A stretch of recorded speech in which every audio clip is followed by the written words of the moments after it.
Around ये 2004 का question है, बहुत ओल्ड क्वेश्चन है, ये बहुत सिंपल क्वेश्चन है। देखिए क्या है ये क्या बोल रहा है, देखिएगा बेटा। आप सबसे पहले देखिए इसमें कहीं पे cos थीटा sin थीटा दिख रहा है आपको, बताइए तो। Angular part, no. अब ये बता दो, ये कौन सा रेडियल वेव फंक्शन है या एंगुलर वेव फंक्शन है प्लॉट से, ये बता सकते हो कौन सा इक्वेशन है ये? नहीं बता सकते हो आप लोग। देखिए जो मैं बता रहा हूँ, ये इक्वेशन देके आप नहीं जज कर पाओगे कि ये एंगुलर वेव फंक्शन है कि रेडियल वेव फंक्शन है, राइट? नहीं बता सकते हो।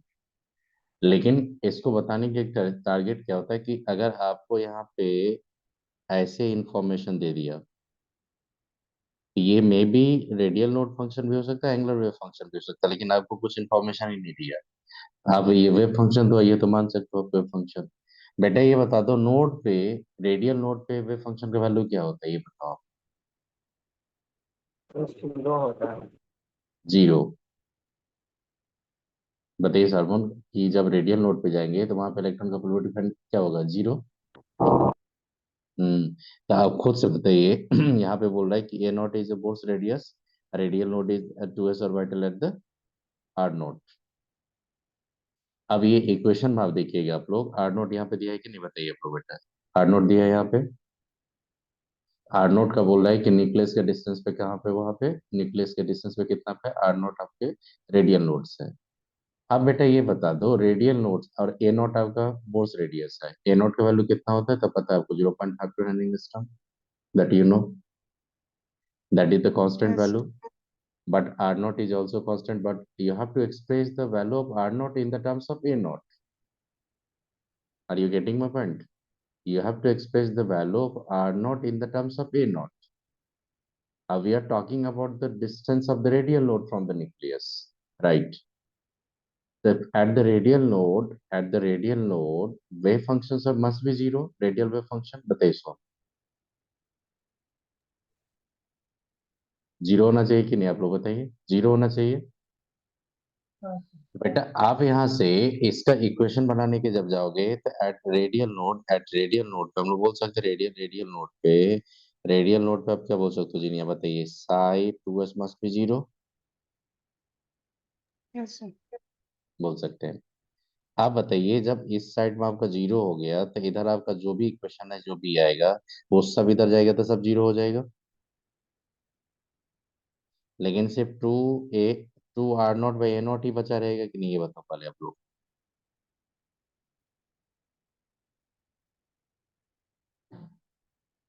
और तो कोई नहीं बचा रहेगा सारमन। देखिए आप यहाँ पे कि if you are taking the all the value from the right to left, all the value become zero. तो only the 2 minus r naught a naught will left, because it is addition subtraction, right? तो जितना भी function लेंगे सबको आप right लेके left जाइए तो सबका जीरो हो जाएगा। आप बता दो इस इक्वेशन से जिनिया देख के, आर नॉट इक्वल टू क्या आ रहा है, 2 a नॉट आ रहा है कि नहीं? Yes, sir. तो वहां पे जो क्वेश्चन पूछा था वो उस समय में आपका जे एडवांस का जो होता था वो ऑब्जेक्टिव नहीं सब्जेक्टिव क्वेश्चन होता था। तो वहां पे पूछता था कि इसका आंसर क्या होगा, वो बताने के लिए था, r nought equal to 2 a nought. R nought equal to 2 a nought पे कौन मिलेगा, रेडियल लॉस। आप एक काम करो सोम, आपको मैंने बताया था, याद करो। आपको मैंने बताया था एक चीज, रुक के लिखना बंद कीजिए, एक चीज आप बताइए पहले। ये मैंने किसका प्लॉट लिया था, 4 पाई r स्क्वायर स्क्वायर का जो प्लॉट लिया था मैंने 2s का, और हाइड्रोजन के लिए। तो मैंने कुछ ऐसा बताया था रेडियल वेव फंक्शन पे, कुछ ऐसा प्लॉट बताया था आपको, याद करो।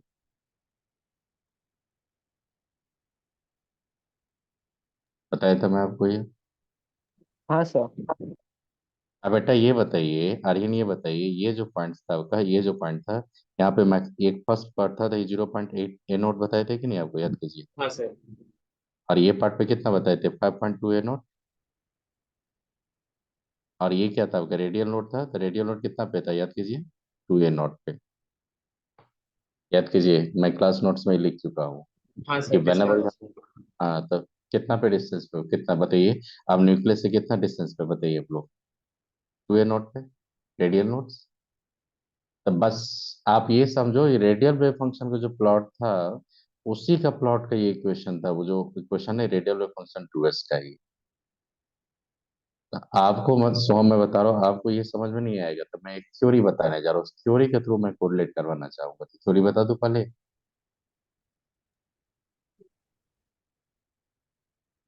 थ्योरी जो बताने जा रहा हूँ थ्योरी से कोरिलेट करूंगा, ये सारा वेव फंक्शन का प्लॉट जो है सबको मैं बताऊंगा, थ्योरी से मैं कोरिलेट करवाना चाहूंगा। थ्योरी से जो कोरिलेट करेंगे उसको सुनिएगा थोड़ा, क्या है ये, सुनो। आर्यन, आपने देखा था एक क्वेश्चन मैंने बताया था, तो उसमें बोला था कि इलेक्ट्रॉन को ऐसे दिखाओगे, इलेक्ट्रॉन आपका इस एक्सिस को ये सब होगा, 3D वेव फंक्शन जब जाओगे तो कुछ ऐसा बताए थे। याद करो क्लास में कुछ ऐसा मैंने बताया था, एक बार लिया था नए क्लास में ऐसा एक्सिस। हाँ सर। याद करो। और लेट कर लो बेटा आप लोग कि इलेक्ट्रॉन इस पोजीशन पे है, इस पोजीशन पे है। तो इसका बताइए रेडियल नोड कुछ कुछ डिस्टेंस होगा कि नहीं न्यूक्लियस से, बताइए आप लोग। इस पॉइंट का कुछ डिस्टेंस होगा कि नहीं। आप देखो सुनो, सिंपल थ्योरी है कि एक एक्सिस ले लो यहाँ पे, आप सिंपल इसको बता रहे हो, आप जो कोऑर्डिनेट एक्सिस लेते हो एग्जैक्ट कोऑर्डिनेट एक्सिस जो मैथमेटिक्स में पढ़े हो, वही आपने पढ़ा होगा मैथमेटिक्स में कि y x axis is coming towards you, right.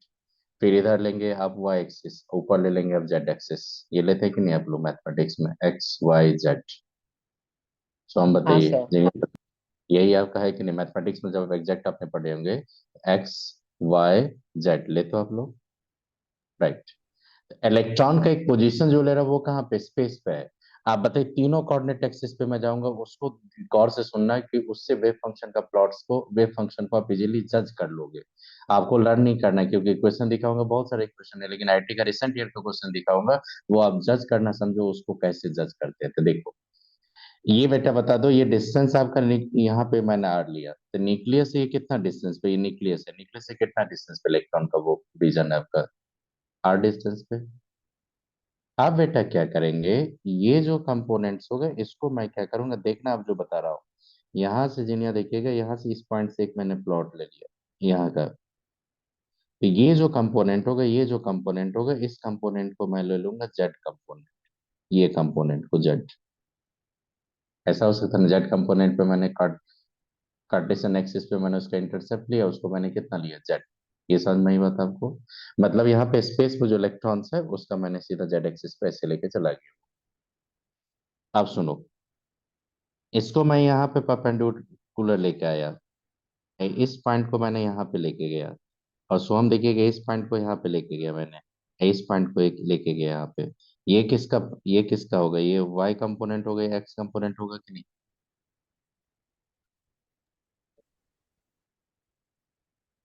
बताइए सोहम, प्रॉब्लम है तो बताइए, जीनिया बताइए, समझ में आया यहाँ पे एक्स वाई जेड कंपोनेंट। किन्हीं को प्रॉब्लम होगा तो बताइएगा, एक्स वाई जेड कंपोनेंट जो लिया मैंने, नहीं सर कोई समझ। प्रॉब्लम, समझ में आया ये। अब सुनिए, अब आपको जो बता रहे हो सुनिएगा, ये जो जेड एक्सिस के साथ जो एंगल बना रहा है उस एंगल को लिया जाता है थीटा, और इधर का जो कंपोनेंट आपका एक्स वाई जेड है, इधर आपका एंगल बनता है फाई। तो याद करो मैंने वेव फंक्शन जब लिया था, radial wave function, angular wave function, उसमें थीटा फाई लाया था कि नहीं एंगुलर वेव फंक्शन में, तो हम बताओ, लाया था। आप थीटा फाई का आप याद रखोगे, वो जो आपने इलेक्ट्रॉन का जो पोजीशन ले रहे हो वो जेड एक्सिस के थ्रू कितना एंगल बना रहा है, थीटा। हाँ, उसी का जब कार्टेशियन कोऑर्डिनेट है एक्स एंड वाई पे, तो जो एक्स लिए उसके बीच का कितना एंगल बना रहा है वो बता दो, फाई। तो देखो एक चीज बता रहा हूँ आपको, फाई का जो बता रहा हूँ सुनिएगा बेटा, ये बता दो जेड को हम लोग लिखते, इसको अगर हम लोग पी ले लिए, क्यू ले लिए, आर ले लिए, एस ले लिए, तो बताओ दो, एक स्क्वायर आ रहा है कि नहीं, ऐसा करके रेक्टेंगल टाइप का आ रहा है कि नहीं, बताओ रेक्टेंगल आ रहा है कि नहीं। और बेटा खुद से देखो आर एस पी क्यू जो होगा वो इक्वल होगा कि नहीं, बताइए आर्यन, पी क्यू और आर एस इक्वल होगा कि नहीं। Yes sir. ओके, अब ये बता दो, जेड इक्वल टू आप क्या लिख सकते हो, जेड इक्वल टू आप लिख सकते हो यहाँ पे कॉस थीटा इक्वल टू आप लिख सकते हो, हम लोग सुनिएगा पहले जेड कंपोनेंट का लिख रहा हूँ, कॉस थीटा इक्वल टू आप क्या लिख सकते हो, बेस बाय हाइपोटेनस। तो जेड इक्वल टू क्या होगा, आर कॉस थीटा।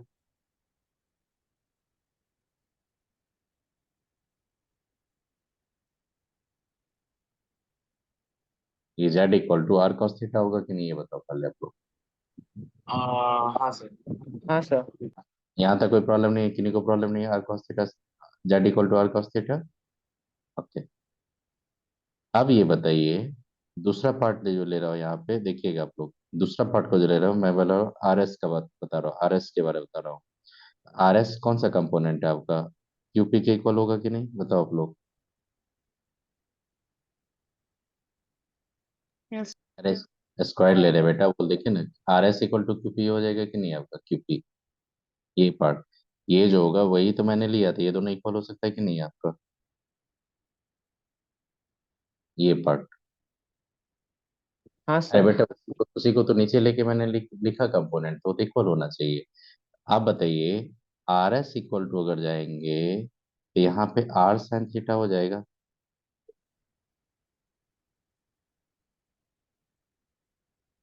सर वो थीटा वाले ट्रायंगल के लिए वो आर क्यू आ, एस। नहीं नहीं, देखिए आप खुद से यहाँ पे थीटा है, ये परपेंडिकुलर है कि नहीं, यहाँ पे 90 डिग्री है कि नहीं, बताइए आप लोग। इसको परपेंडिकुलर बोलेंगे कि नहीं, इसको बोलेंगे नहीं, परपेंडिकुलर है कि नहीं, बताइए। हाँ सर। साइन थीटा के टर्म में एक्सप्रेस करेंगे कि नहीं, बताइए। तो जैसे साइन थीटा लेंगे तो आर एस अपॉन क्या हो जाएगा, R equal to sine theta. तो R S equal to R sine theta हो जाएगा कि नहीं, आर साइन थीटा हो जाएगा कि नहीं, वैल्यू।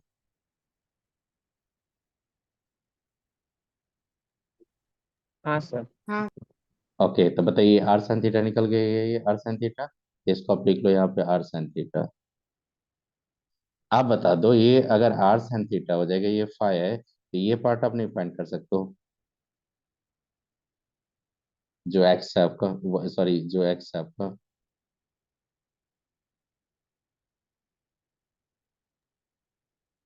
अब बताओ एक्स इक्वल टू क्या हो पाइथागोरस। जाएगा। नहीं नहीं, ये बता रहे हैं, ये एक्स का वैल्यू कितना हो जाएगा बताइए, तो इसके टर्म में एक्सप्रेस कीजिए, आपको इसके एक्स टर्म में एक्सप्रेस कीजिए आप, इसके टर्म में। और ये वैल्यू का थीटा के लीजिए, तो कॉस थीटा ले लेंगे कि नहीं, आप बताइए आप लोग। कॉस फाई लेंगे तो कॉस फाई इक्वल टू क्या हो जाएगा आपका, बेस, बेस एक्स हो जाएगा, आर साइन थीटा हो जाएगा कि नहीं, आपको बताइए। एक्स इक्वल टू क्या हो जाएगा, r sine theta cos phi होगा, ये बताओ आप लोग। हाँ सर। चलिए, सिमिलरली आप एक काम कीजिए, वाई को जाइए, फॉर वाई कंपोनेंट ले जाइए वाई के लिए। तो वाई का मैं लिख रहा हूँ यहाँ पे, आप वेरीफाई करके बताओ, r sine theta sine phi होगा, बताइए सोहम।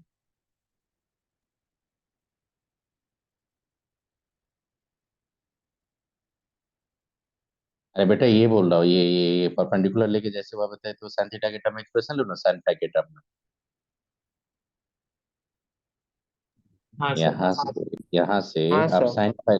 साइन फाई जे लेंगे, तो साइन फाई इक्वल टू क्या हो जाएगा आपका, बताइए, x upon r sine theta हो जाएगा कि नहीं, ये एक्स इक्वल टू नहीं, वाई इक्वल टू क्या हो जाएगा, आर साइन थीटा हो जाएगा कि नहीं आपका। Sine phi equal sine theta जब जाएंगे, ये नहीं रॉन्ग कर दिया मैंने, ये वाई बता रहा हूँ, तो वाई इक्वल टू जो लिखेंगे, ये साइन थीटा जो लिखेंगे, साइन फाई जो लिखेंगे, वो y upon r sine theta लिखेंगे कि नहीं आप। तो वाई इक्वल टू क्या हो जाएगा, r sine theta, r sine theta sine phi हो जाएगा कि नहीं। हाँ सर। हम्म।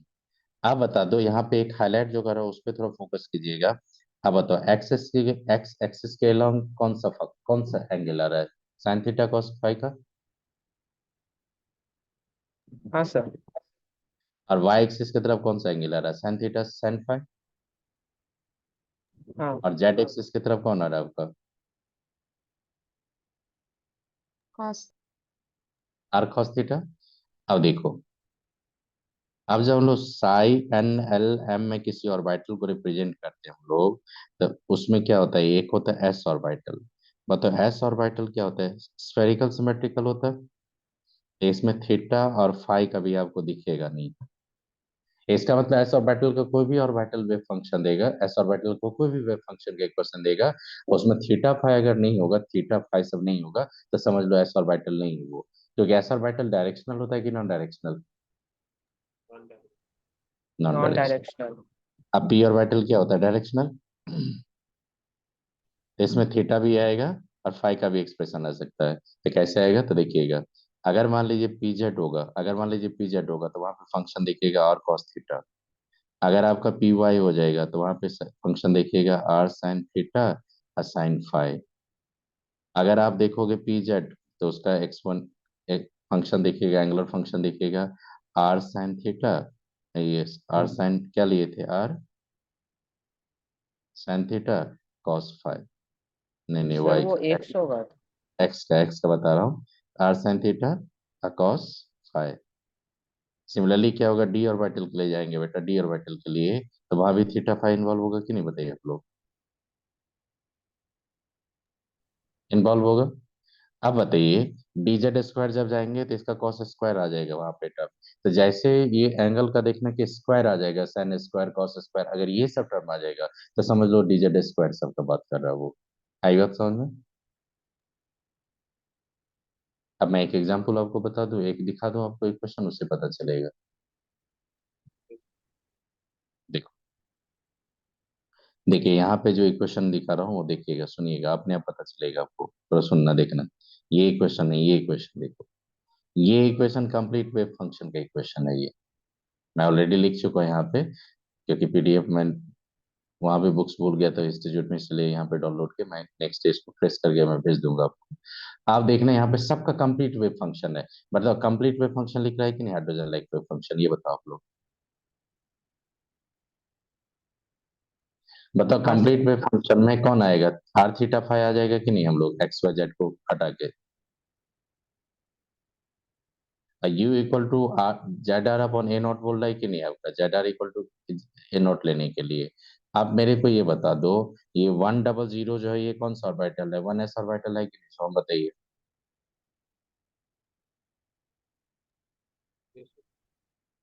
आप बताइए 1s ऑर्बिटल का देखो वेव फंक्शन में कहीं भी cos थीटा sin थीटा आप देख रहे हो, नहीं नो, सर।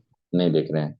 अब ये 2s ऑर्बिटल होगा, इसमें कहीं भी cos थीटा sin थीटा दिख रहा है आपको, नो, नहीं मिलेगा। आप बताइए, ये चला गया यहाँ पे देखो पीजेड दिख रहा है कि नहीं आपको बेटा, देखो पीजेड मिल रहा है कि नहीं, यहाँ देखो पीजेड है कि नहीं।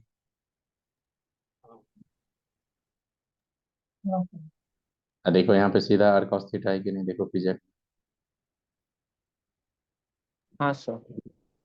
अब पीएक्स में देखो r sin theta sin cos phi है कि नहीं, चेक कर लो। अब पी वाई में देखो यहाँ पे r sin theta sin phi है कि नहीं, चेक कर लो। अब फिर जैसे 3s में गया तो एंगल खत्म हो गया कि नहीं, चेक कर लो आप लोग, एंगल नहीं है। फिर जैसे पीजेड आ गया, 3 पीजेड देखो यहाँ पे आर cos थीटा आएगा कि नहीं फिर। और जैसे डीजेड स्क्वायर समझ आ रहा होगा, देखने यहाँ पे डीजेड स्क्वायर समझ आ रहा है, देखो cos स्क्वायर हो रहा है कि नहीं, जो मैंने बताया था आपको। तो मैं आपको ये बोलना चाह रहा हूँ कि इक्वेशन नहीं लर्न करना आपको, आर cos थीटा के टर्म अगर किसी भी ऑर्बिटल वेव फंक्शन का प्लॉट हो, ये आपका इक्वेशन देगा, वो किसका होगा, सर पीजेड का डी ही। वाला कैसे डिटरमाइन करते हैं और एक बार बोलेंगे? किसका, डी ऑर्बिटल का। डी ऑर्बिटल में जब जाएंगे बेटा तो वहां पे क्या होगा, जेड एक्सिस के लॉन्ग लोब्स होता है कि नहीं, बताइए आप लोग। तो डी जेड स्क्वायर जो होगा, तो जेड का जो component r sine theta cos theta, ये आर का कॉस थीटा था आपका, उसको स्क्वायर कॉस। करेंगे तो कुछ फंक्शन हो जाएगा, कॉस स्क्वायर आ जाएगा कि नहीं थीटा का, बताइए आप लोग। हाँ हाँ सर, समझे। हम्म। तो आप इतना याद रखो, इतना याद रखो बेटा, जैसे दे गया आपका जी जेड स्क्वायर प्लेन सब आ जाएगा, तो प्लेन में ये सब आ सकता है कि नहीं, बहुत सारा कोऑर्डिनेट एक्सिस देखो आर स्क्वायर सब आ सकता है कि नहीं वहां पे। आप उतना नहीं पूछेगा आपसे सोम, देखिए उतना नहीं पूछता। आपको मैं ये बता रहा हूँ कि अगर आपको कंप्लीट वेव फंक्शन देगा, वो एस क्या होगा, या पीजेड का होगा, या पीजेड का होगा, ये पकड़ लोगे आप लोग। अच्छा सुनो, अगर साई 2 0 देगा तो ये कंप्लीट वेव फंक्शन है कि रेडियल वेव फंक्शन है, ये बताओ। रेडियो। रेडियल, रेडियल नोड है ये। अगर इसी को 0 कर देते तो क्या होता है, ये कंप्लीट वेव सर फंक्शन। कम। अब आई बात समझ, कुछ आइडिया लगा यहाँ पे। अब देखिए, अब देखिए तो इस पे ज्यादा क्वेश्चन नहीं, इस पे ज्यादा क्वेश्चन नहीं दिया अभी तक जेई ने, जेई ने क्वेश्चन जो दिया एडवांस का वो रेडियल वेव फंक्शन पे ज्यादा क्वेश्चन दिया है, तो आप सर बताइए कंप्लीट। साई 20 मतलब रेडियल नोड है, क्योंकि वो मतलब मैग्नेटिक स्पिन क्वांटम नंबर नहीं, इसलिए।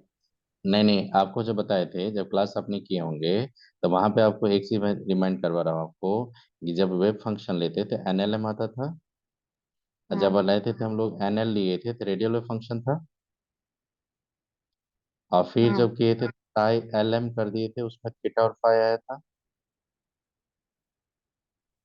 तो बेटा आप बता दो, ये तो रेडियल वेव फंक्शन दिखा रहा है कि नहीं?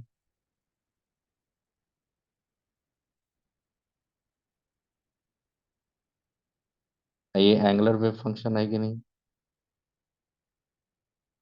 अब देखो यहाँ पे रेडियल वेव फंक्शन में सिर्फ N और L आ रहा है कि नहीं आपका? तो बताओ, रेडियल वेव फंक्शन है कंप्लीट वेव फंक्शन, दोनों डिफरेंट है ना? अब बताइए, तो yes। ये क्या था? ये क्या था आपका, जिसमें भी देखा सबका तीन क्वांटम नंबर रिप्रेजेंट कर रहा है कि नहीं? तेरे ये कंप्लीट वेव फंक्शन है कि नहीं, सबका बताओ। हाँ सर। अब कंप्लीट वेव फंक्शन के थ्रू अगर कोई भी क्वेश्चन देगा तो पकड़ लेंगे किसका है, वो बताइए आप वो फोर्थ नंबर वाला लोग।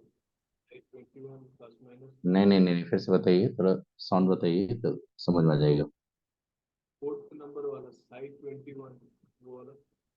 नहीं नहीं, ये फोर्थ का कौन सा है? ये बोल रहे हैं आप लोग? हाँ तो वैसे ही फोर्थ में भी वैसे ही। नहीं नहीं, वो सब आगे बताने रहा हूँ। ये बताइए आप लोग, ये जो कंप्लीट वेव फंक्शन दिया आपका यहाँ पे उसमें साइन थीटा कॉस थीटा के बेसिस पे एस और पीजेड को पकड़ लोगे कि नहीं, ये बताओ पहले आप। पकड़ लोगे? हाँ सर। अच्छा अब बताइए, अब मैं इसमें से एक इक्वेशन में उठा के चल रहा हूँ आपका 200 का, तो बताओ 200 में नोट कितना होता है? 1। सर तो वन। नोट पे, वो नोट पे जब इसको जीरो कर देंगे तो यहाँ से कुछ वैल्यू आपका टू इक्वल टू यू आ जाएगा कि नहीं? यू इक्वल टू ये वैल्यू पुट कर देंगे तो रेडियल नोट के साथ रिलेशन आ गया कि नहीं? अभी चेक करो,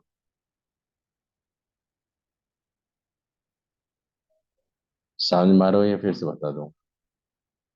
मतलब two two minus u hmm, plus. नहीं नहीं, एक काम कीजिए, एक काम कीजिए, मैं आपको बता रहा हूँ यहाँ पे, ये पिक्चर को मैं सेट करके लगता हूँ, ठीक है? यहाँ पे पिक्चर को लाते थे, देखिए देखिएगा, यहाँ इसको देखिएगा गौर करके।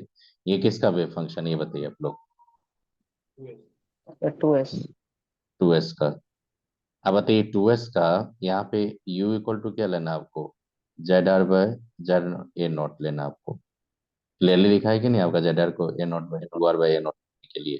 तो ZR/, आप R इक्वल टू A0 ले लो, R0 ले ले, R इक्वल टू A0 ही ले लो आप यहाँ पे। तो इसी इक्वेशन को साई को अगर हम लोग 2s का लिखेंगे यहाँ पे, अगर यहाँ पे 1/4 पाई √2 पाई लिखेंगे, और ये क्या लिखेंगे, Z/A0/3/2 लिखेंगे, और यहाँ से 2 - ये ZR/A0 करेंगे, और एक्सपोनेंट अगर मान लो आपने, एक्सपोनेंट जो लिया, एक्सपोनेंट, ये एक्सपोनेंट अगर माइनस, ये जो था आपका ZR/2A0 अगर लिया आपने, एट नोड पे जाएंगे तो बेटा नोड पे क्या हो जाएगा, साई का वैल्यू जीरो होगा कि नहीं? हाँ अब बताओ, जीरो जैसे हो जाएगा तो आपका रिलेशन क्या हो जाएगा, 2 ZR/A0 आ रहा है कि नहीं, बताइए आप लोग। सर ये इक्वेशन कहाँ से है मतलब ये पार्ट लिए, ये पार्ट लिए, ये पार्ट मतलब जो डेरिवेटिव। 1/4 √2 पाई फिर एक्सपोनेंट -u/2 लेना है, मतलब ये कहाँ से पता चलेगा?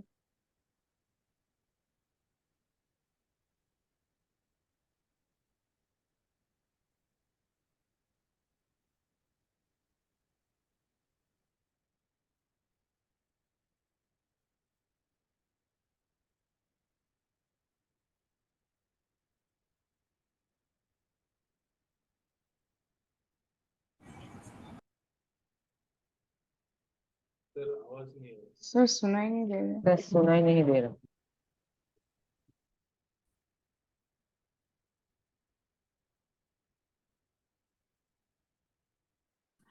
अब ये बता दो सबसे पहले, ये क्वेश्चन ले जा रहे हैं, समझ में आ रहा है आपको? ये बताइए, ये इक्वेशन ले जा रहे थे वहां पे, तो वो इक्वेशन को जब लेके मैंने गया यहाँ पे, तो मैं 2s का ये कंप्लीट वेव फंक्शन का इक्वेशन है, u इक्वल टू, यहाँ पे क्लियरली बोला यहाँ पे ZR/A0 लेने के लिए आपको। अब मैंने ZR/A0 u के बदला में पुट कर दिया, और सीधा नोड पे मैं काम करने जा रहा हूँ, तो नोड इक्वल टू साई जो लिए 2s का, वो कितना होगा, जीरो होगा कि नहीं, ये बताओ ना आप फटाफट। और जब जीरो हो जाएगा तो ये पार्ट जितना भी है सबको उधर लेके जाएंगे, सब जीरो हो जाएगा, ये भी जाएंगे, सब मल्टीप्लाई हो जाएगा, जीरो हो जाएगा, तो सिर्फ ये बचा रहेगा कि नहीं क्वेश्चन में, ये पार्ट। आ रही समझ में या नहीं समझ में आ रहा है? बताइए, यही से बचा रहेगा कि नहीं क्वेश्चन में? सोम बताइए, वही क्वेश्चन बचा रहेगा कि नहीं? हाँ सर। इसीलिए आर इक्वल टू क्या हो जाएगा आपका, 2a0/z हो जाएगा। और फॉर हाइड्रोजन क्या होता है बता दो, जेड 1, आर इक्वल टू क्या होगा, 2a0। तो ये क्या होगा, distance of radial node from the nucleus.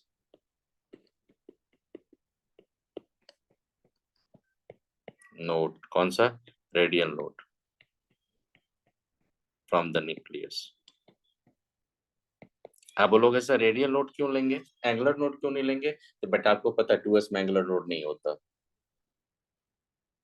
Angular node अगर होता तो मैं एंगुलर नोड का पार्ट में बताता, लेकिन 2s में एंगुलर नोड नहीं होता। ये समझ में आएगी इक्वेशन पे कैसे नोड फाइंड करते हैं, कैसे सॉल्व करोगे, ये बताओ पहले आप लोग। हाँ सर। अगर कोई भी इक्वेशन दे देगा आपको और आपको बोलेगा कि रेडियल वेट का डिस्टेंस बताइए, तो न्यूक्लियस से वो आर के टर्म में बोलेगा, तो आप एक्सप्रेस कर देंगे। आइए अब देखिए, तो ये जो पार्ट था सार्मन, बताइए समझ में आइए कैसे रेडियल नोट पे हम लोग डिस्टेंस फाइंड करते हैं हाँ इक्वेशन सर। से। अच्छा, और एक बात बेटा बता दो कि आपको नहीं लगता यहाँ पे कि ये जो इक्वेशन है इसमें भी फाइंड करूंगा तो 6 इक्वल टू यू आएगा अल्टीमेटली नोट पे। हाँ six sir. Equal 6 equal to u करेंगे तो आर का वैल्यू ए नोट के टर्म में एक ही आने वाला है नोट पे, तो वहां भी एक ही नोट मिल रहा है कि नहीं आपका पीजेड में? बताइए आप लोग रेडियल नोट्स। Yes sir. अब सुनो, अब जो बता रहा हूँ, तो ये सबसे पहले आप सुनो, ये सबसे पहले बताइए, ये जो वेव फंक्शन का जो इक्वेशन था उसको अगर आपको पकड़ना होगा कि एस का है या पी का है या जेड का है, तो पकड़ लेंगे आप लोग। जब देखना कि कोई भी एंगुलर वेव फंक्शन नहीं है, एंगुलर पार्ट अगर नहीं है वहां पे, साइन थीटा कॉस थीटा कुछ भी नहीं है वहां पे, तो कौन सा ऑर्बिटल हो जाएगा, एस। अगर आर कॉस थीटा हो जाएगा तो क्या बोलेंगे, पी जेड।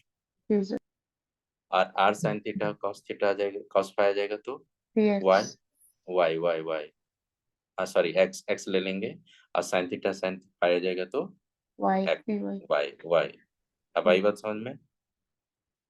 चलिए अब देखो, अब जो बताने जा रहा हूँ सुनना, ये क्या दिखा रहा है, ये देखो, ये एक्सप्रेशन क्या दिखा रहा है, रेडियल फंक्शन का इक्वेशन दिखा रहा है कि नहीं, बताओ आप लोग।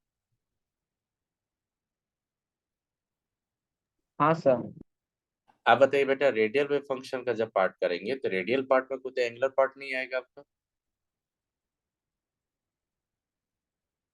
उसमें साइन थीटा कॉस थीटा आपको देगा ही नहीं, क्योंकि आता ही नहीं है आपका रेडियल पार्ट। मतलब क्या, डिस्टेंस फ्रॉम द न्यूक्लियस पे आप देख रहे हो कितना साइज होता है, एनर्जी क्या होता है पार्टिकल का, वो मेजर करने जा रहे हो। आपने जो याद करो सोम, आपने जितना भी प्लॉट लिया था साई वर्सेस आर का, साई स्क्वायर वर्सेस आर का, फिर आपने प्रोबेबिलिटी डेंसिटी कर्व का दिया था, तो वो सब जो प्लॉट था वो प्लॉट आपका रेडियल पार्ट का जाता है, उसमें कहीं एंगुलर पार्ट तो नहीं इंक्लूड किए थे, कहीं साइन थीटा कॉस थीटा तो नहीं लिया था मैंने। तो साइन थीटा कॉस थीटा अगर नहीं लिए थे तो इसका मतलब ये जो रेडियल वेव फंक्शन का प्लॉट होगा उसमें तो पकड़ना आपके लिए थोड़ा टफ हो जाएगा, कौन एस है कौन पी है कौन डी है। वहां पे तो आपने देखो sine theta cos theta sine phi से आपने पकड़ लिया कि एस होगा कि पी होगा या डी होगा, लेकिन यहाँ पे पकड़ना आपको लिए थोड़ा चैलेंज हो जाएगा कि नहीं, बताओ आप लोग। हाँ सर। अब देखिए, इसको पकड़ने का एक मैं ट्रिक बता रहा हूँ, उसको याद रखिएगा। आप बता दो 1s में रेडियल नोट कितना होता है बेटा, बताओ रेडियल नोट बताओ 1s में क्या होता है, जीरो, इसमें 1, इसमें जीरो, इसमें 2, इसमें 1, इसमें जीरो, होता है रेडियल नोट, बताइए आप लोग। अब बेटा बताओ रेडियल नोट पे जैसे जाएंगे तो वहां पे साई एनएल का वैल्यू या साई एनएल का वैल्यू जो होगा वो क्या होगा, जीरो होगा। आप मेरे को बता दो जब जीरो होगा तो इस इक्वेशन में जितना भी इक्वेशन, इसमें जितना भी आप एक्सप्रेशन देख रहे हो, इसमें से किसी भी को भी जीरो कर देंगे। अगर मैं फर्स्ट इक्वेशन को जीरो कर दूंगा तो आपको सबको जीरो हो रहा है कि नहीं, है बताओ आप लोग।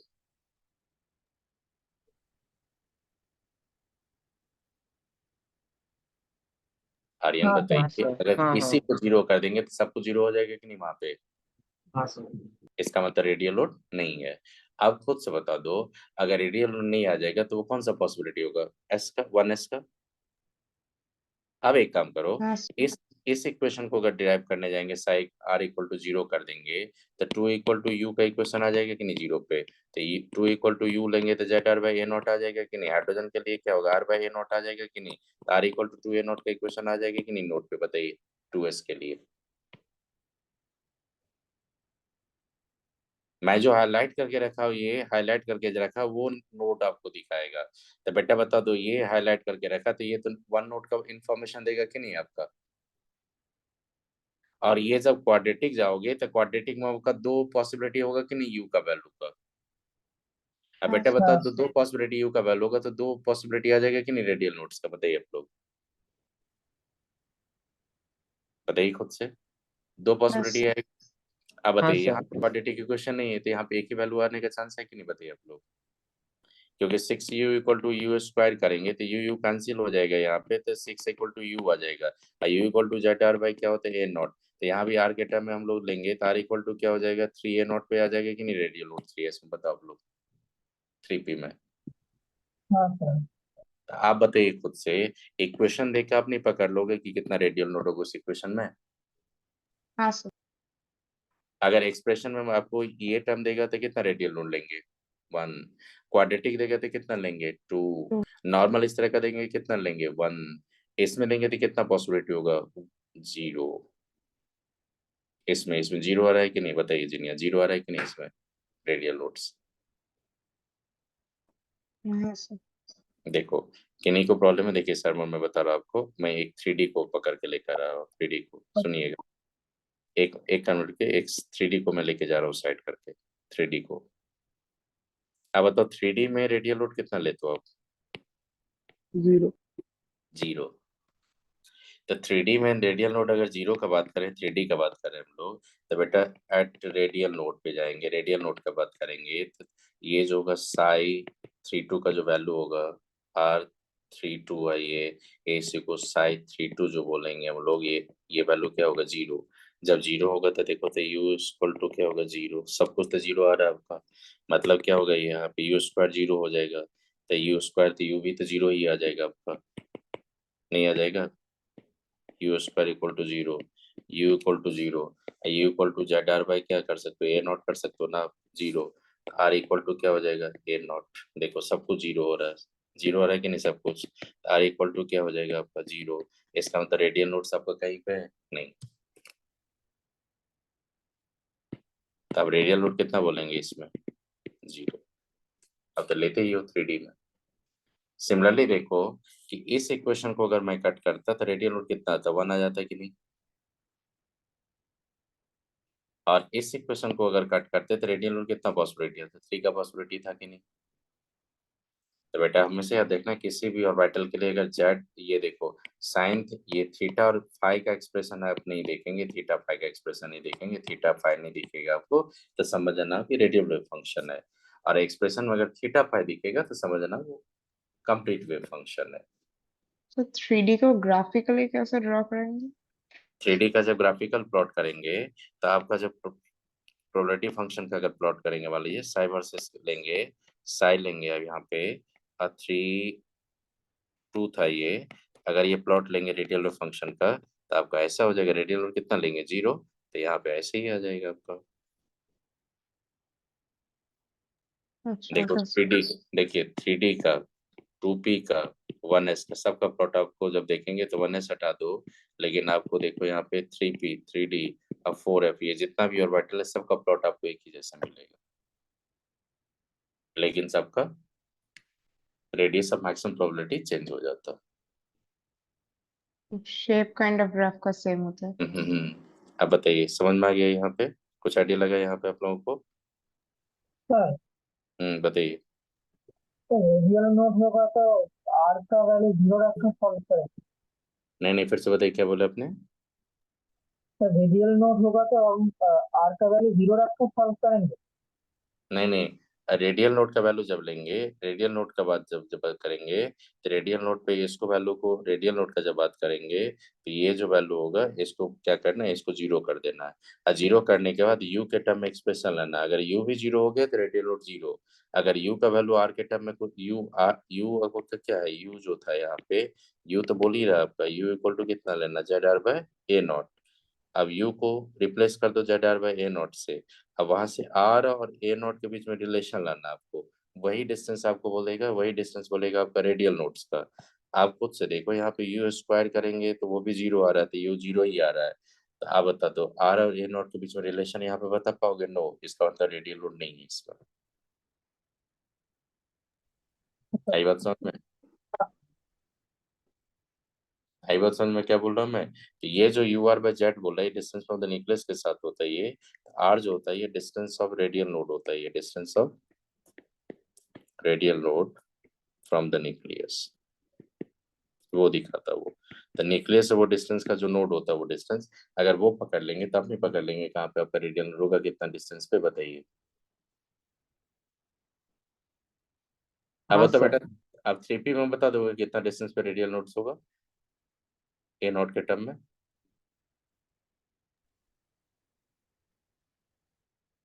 3p में कितना पे डिस्टेंस पे आपका रेडियल नोड है बता देंगे, सो हम बताइए। 3a नोट पे आ रहा है कि नहीं, चेक करो आप लोग 3p का।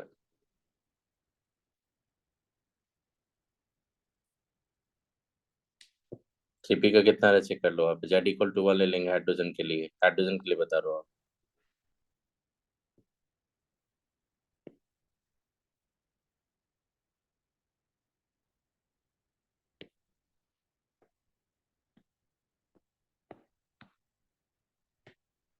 हाइड्रोजन के लिए बता रहा हूँ आप।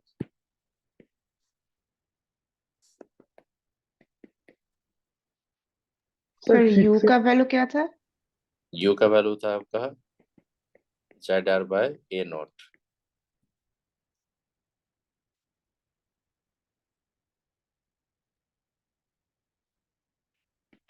दैट तो रेडियल नोट 6 पे ए जब, नॉट होगा क्या?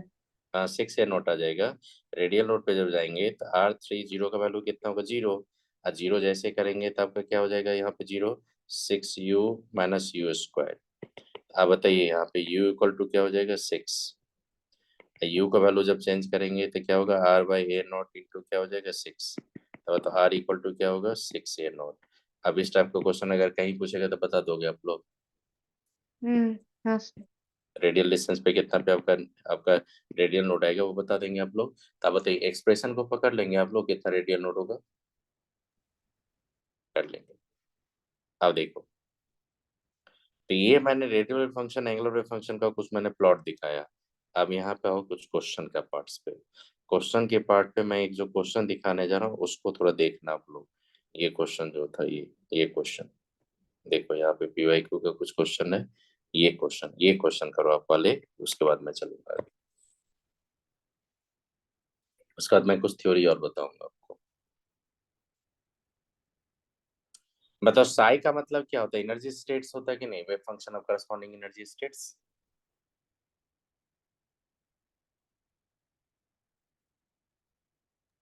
बताइए सोहम, बताइए आर्यन, मैंने सर में बताइए साई को क्या बोला था, wave function corresponding to energy states.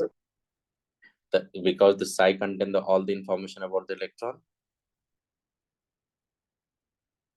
अब बताइए, the ground state energy of hydrogen atom is the -13.6 electronvolt. Consider in electronic states. Electronic state को हम लोग हमेशा उसके करस्पॉन्डिंग वेव फंक्शन के टर्म में एक्सप्रेस करते हैं। तो एक इलेक्ट्रॉनिक स्टेट का मतलब क्या होता है, क्वांटाइज एनर्जी स्टेट नहीं, वो इलेक्ट्रॉनिक स्टेट्स। मैं जो बोल रहा हूँ पकड़ो उस टर्म को, कि इलेक्ट्रॉनिक स्टेट का मतलब होता है क्वांटाइज्ड एनर्जी लेवल। आप क्वांटाइज एनर्जी लेवल्स को आइडेंटिफाई करने के लिए साई जो फंक्शन होता है उसका हेल्प लेते हैं कि नहीं हम लोग? तो जो एनसीईआरटी में लाइन लिखा, जो मैंने क्लास नोट्स में लिखा है, उसी के टर्म में यहाँ पे बोल रहा है कि consider an electronic state sigh of He plus whose energy azimuthal quantum number and magnetic quantum number are this। Energy तो क्वांटाइज्ड है, तो बोल रहा है कि एनर्जी जब क्वांटाइज्ड है आपका, तो एक कोई इलेक्ट्रॉनिक स्टेट्स है He प्लस में, जिसमें energy azimuthal quantum number magnetic quantum number of electrons is -3.4 electronvolt two 0 respectively. अब बोल रहा है कि which of the following statements is are true for this state, मतलब उस एनर्जी स्टेट के लिए क्या है स्टेटमेंट ट्रू है। तो देखो मैं सबसे पहले बता रहा हूँ, आप जब एनर्जी का बात करते हो तो एनर्जी इक्वल टू क्या लिखते हैं -13.6 z square upon n square करते हो कि नहीं आप इलेक्ट्रोवोल्ट में?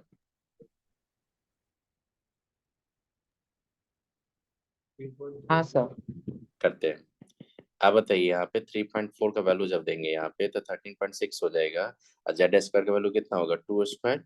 यहाँ पे एन स्क्वायर का वैल्यू फाइंड करना पड़ेगा आपको, क्योंकि वहाँ पे एनर्जी स्टेट बोल रहा है आपका। तो एन का वैल्यू कितना निकल रहा है 4 आ रहा है कि नहीं, बताइए आप लोग।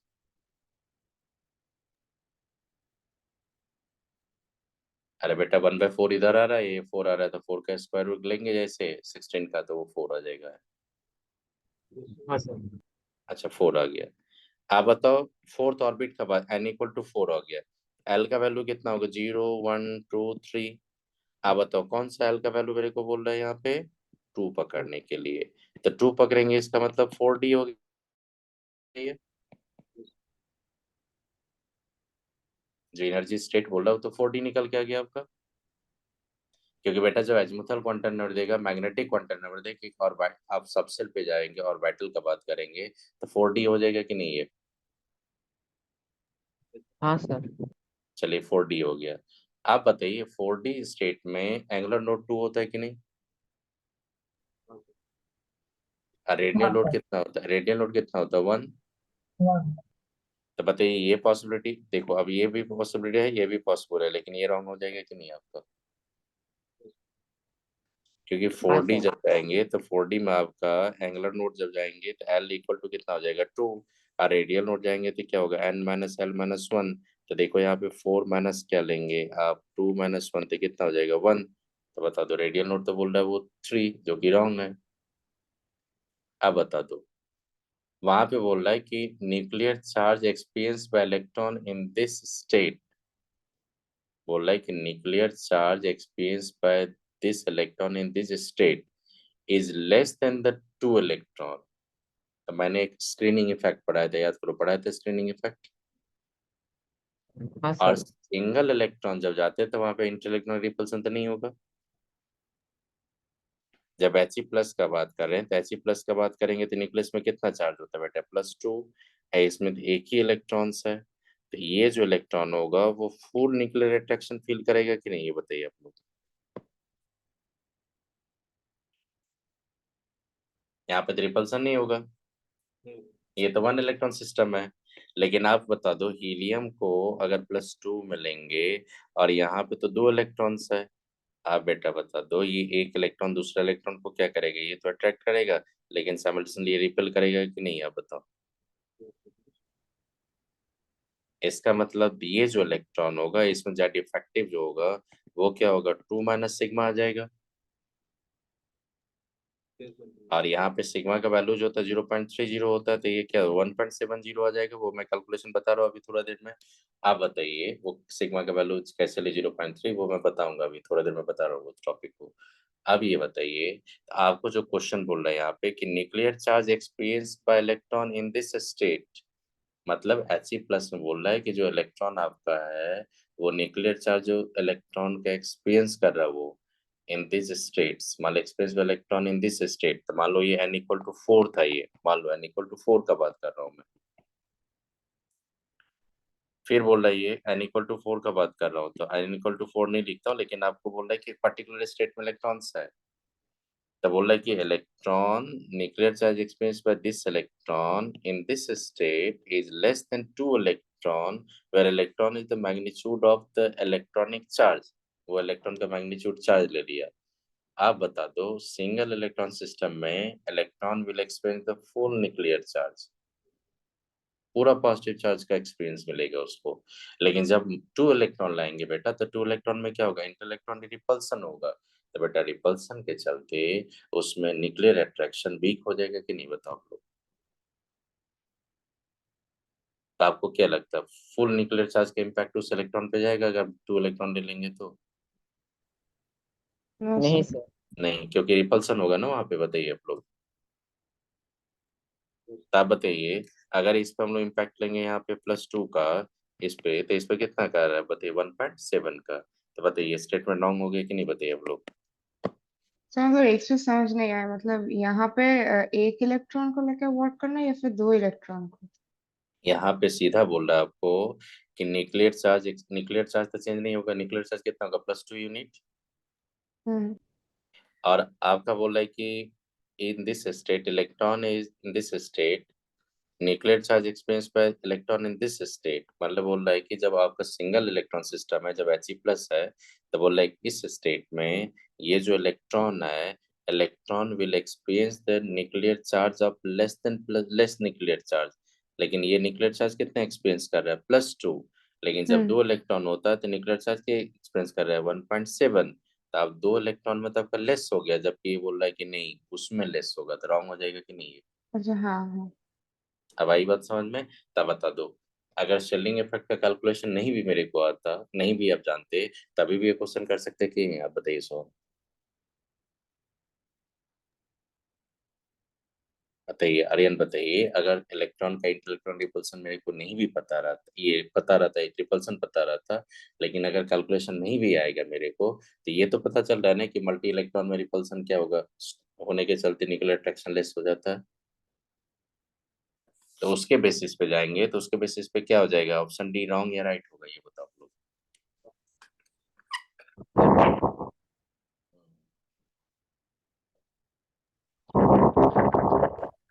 अब बताइए, ये क्वेश्चन समझ में आया आपको?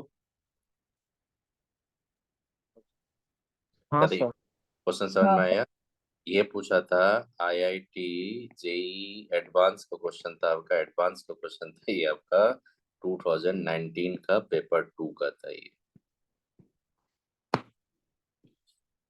अब बताओ, आप कोई भी पैकेज बनाओ, कुछ भी बनाओ, जितना स्टैंडर्ड क्वेश्चन आपका जेई एडवांस का पीवाईक्यू मिलेगा, उतना स्टैंडर्ड क्वेश्चन आपको इधर उधर नहीं दिखेगा। हाँ, वो वैल्यू दे दे के जानबूझ के क्वेश्चन को लेंथी कर देता है, लेकिन उस क्वालिटी का क्वेश्चन नहीं बना पाता है कोई। मैक्सिमम टीचर नहीं बना पाता। मतलब कि हम लोग भी फ्रेमिंग करने बोलेगे तो इतना अच्छा फ्रेमिंग हम लोग भी नहीं कर पाएंगे। बहुत मुश्किल होता है फ्रेमिंग करना अच्छा क्वेश्चन। समझ में आया कैसे क्या कैलकुलेशन?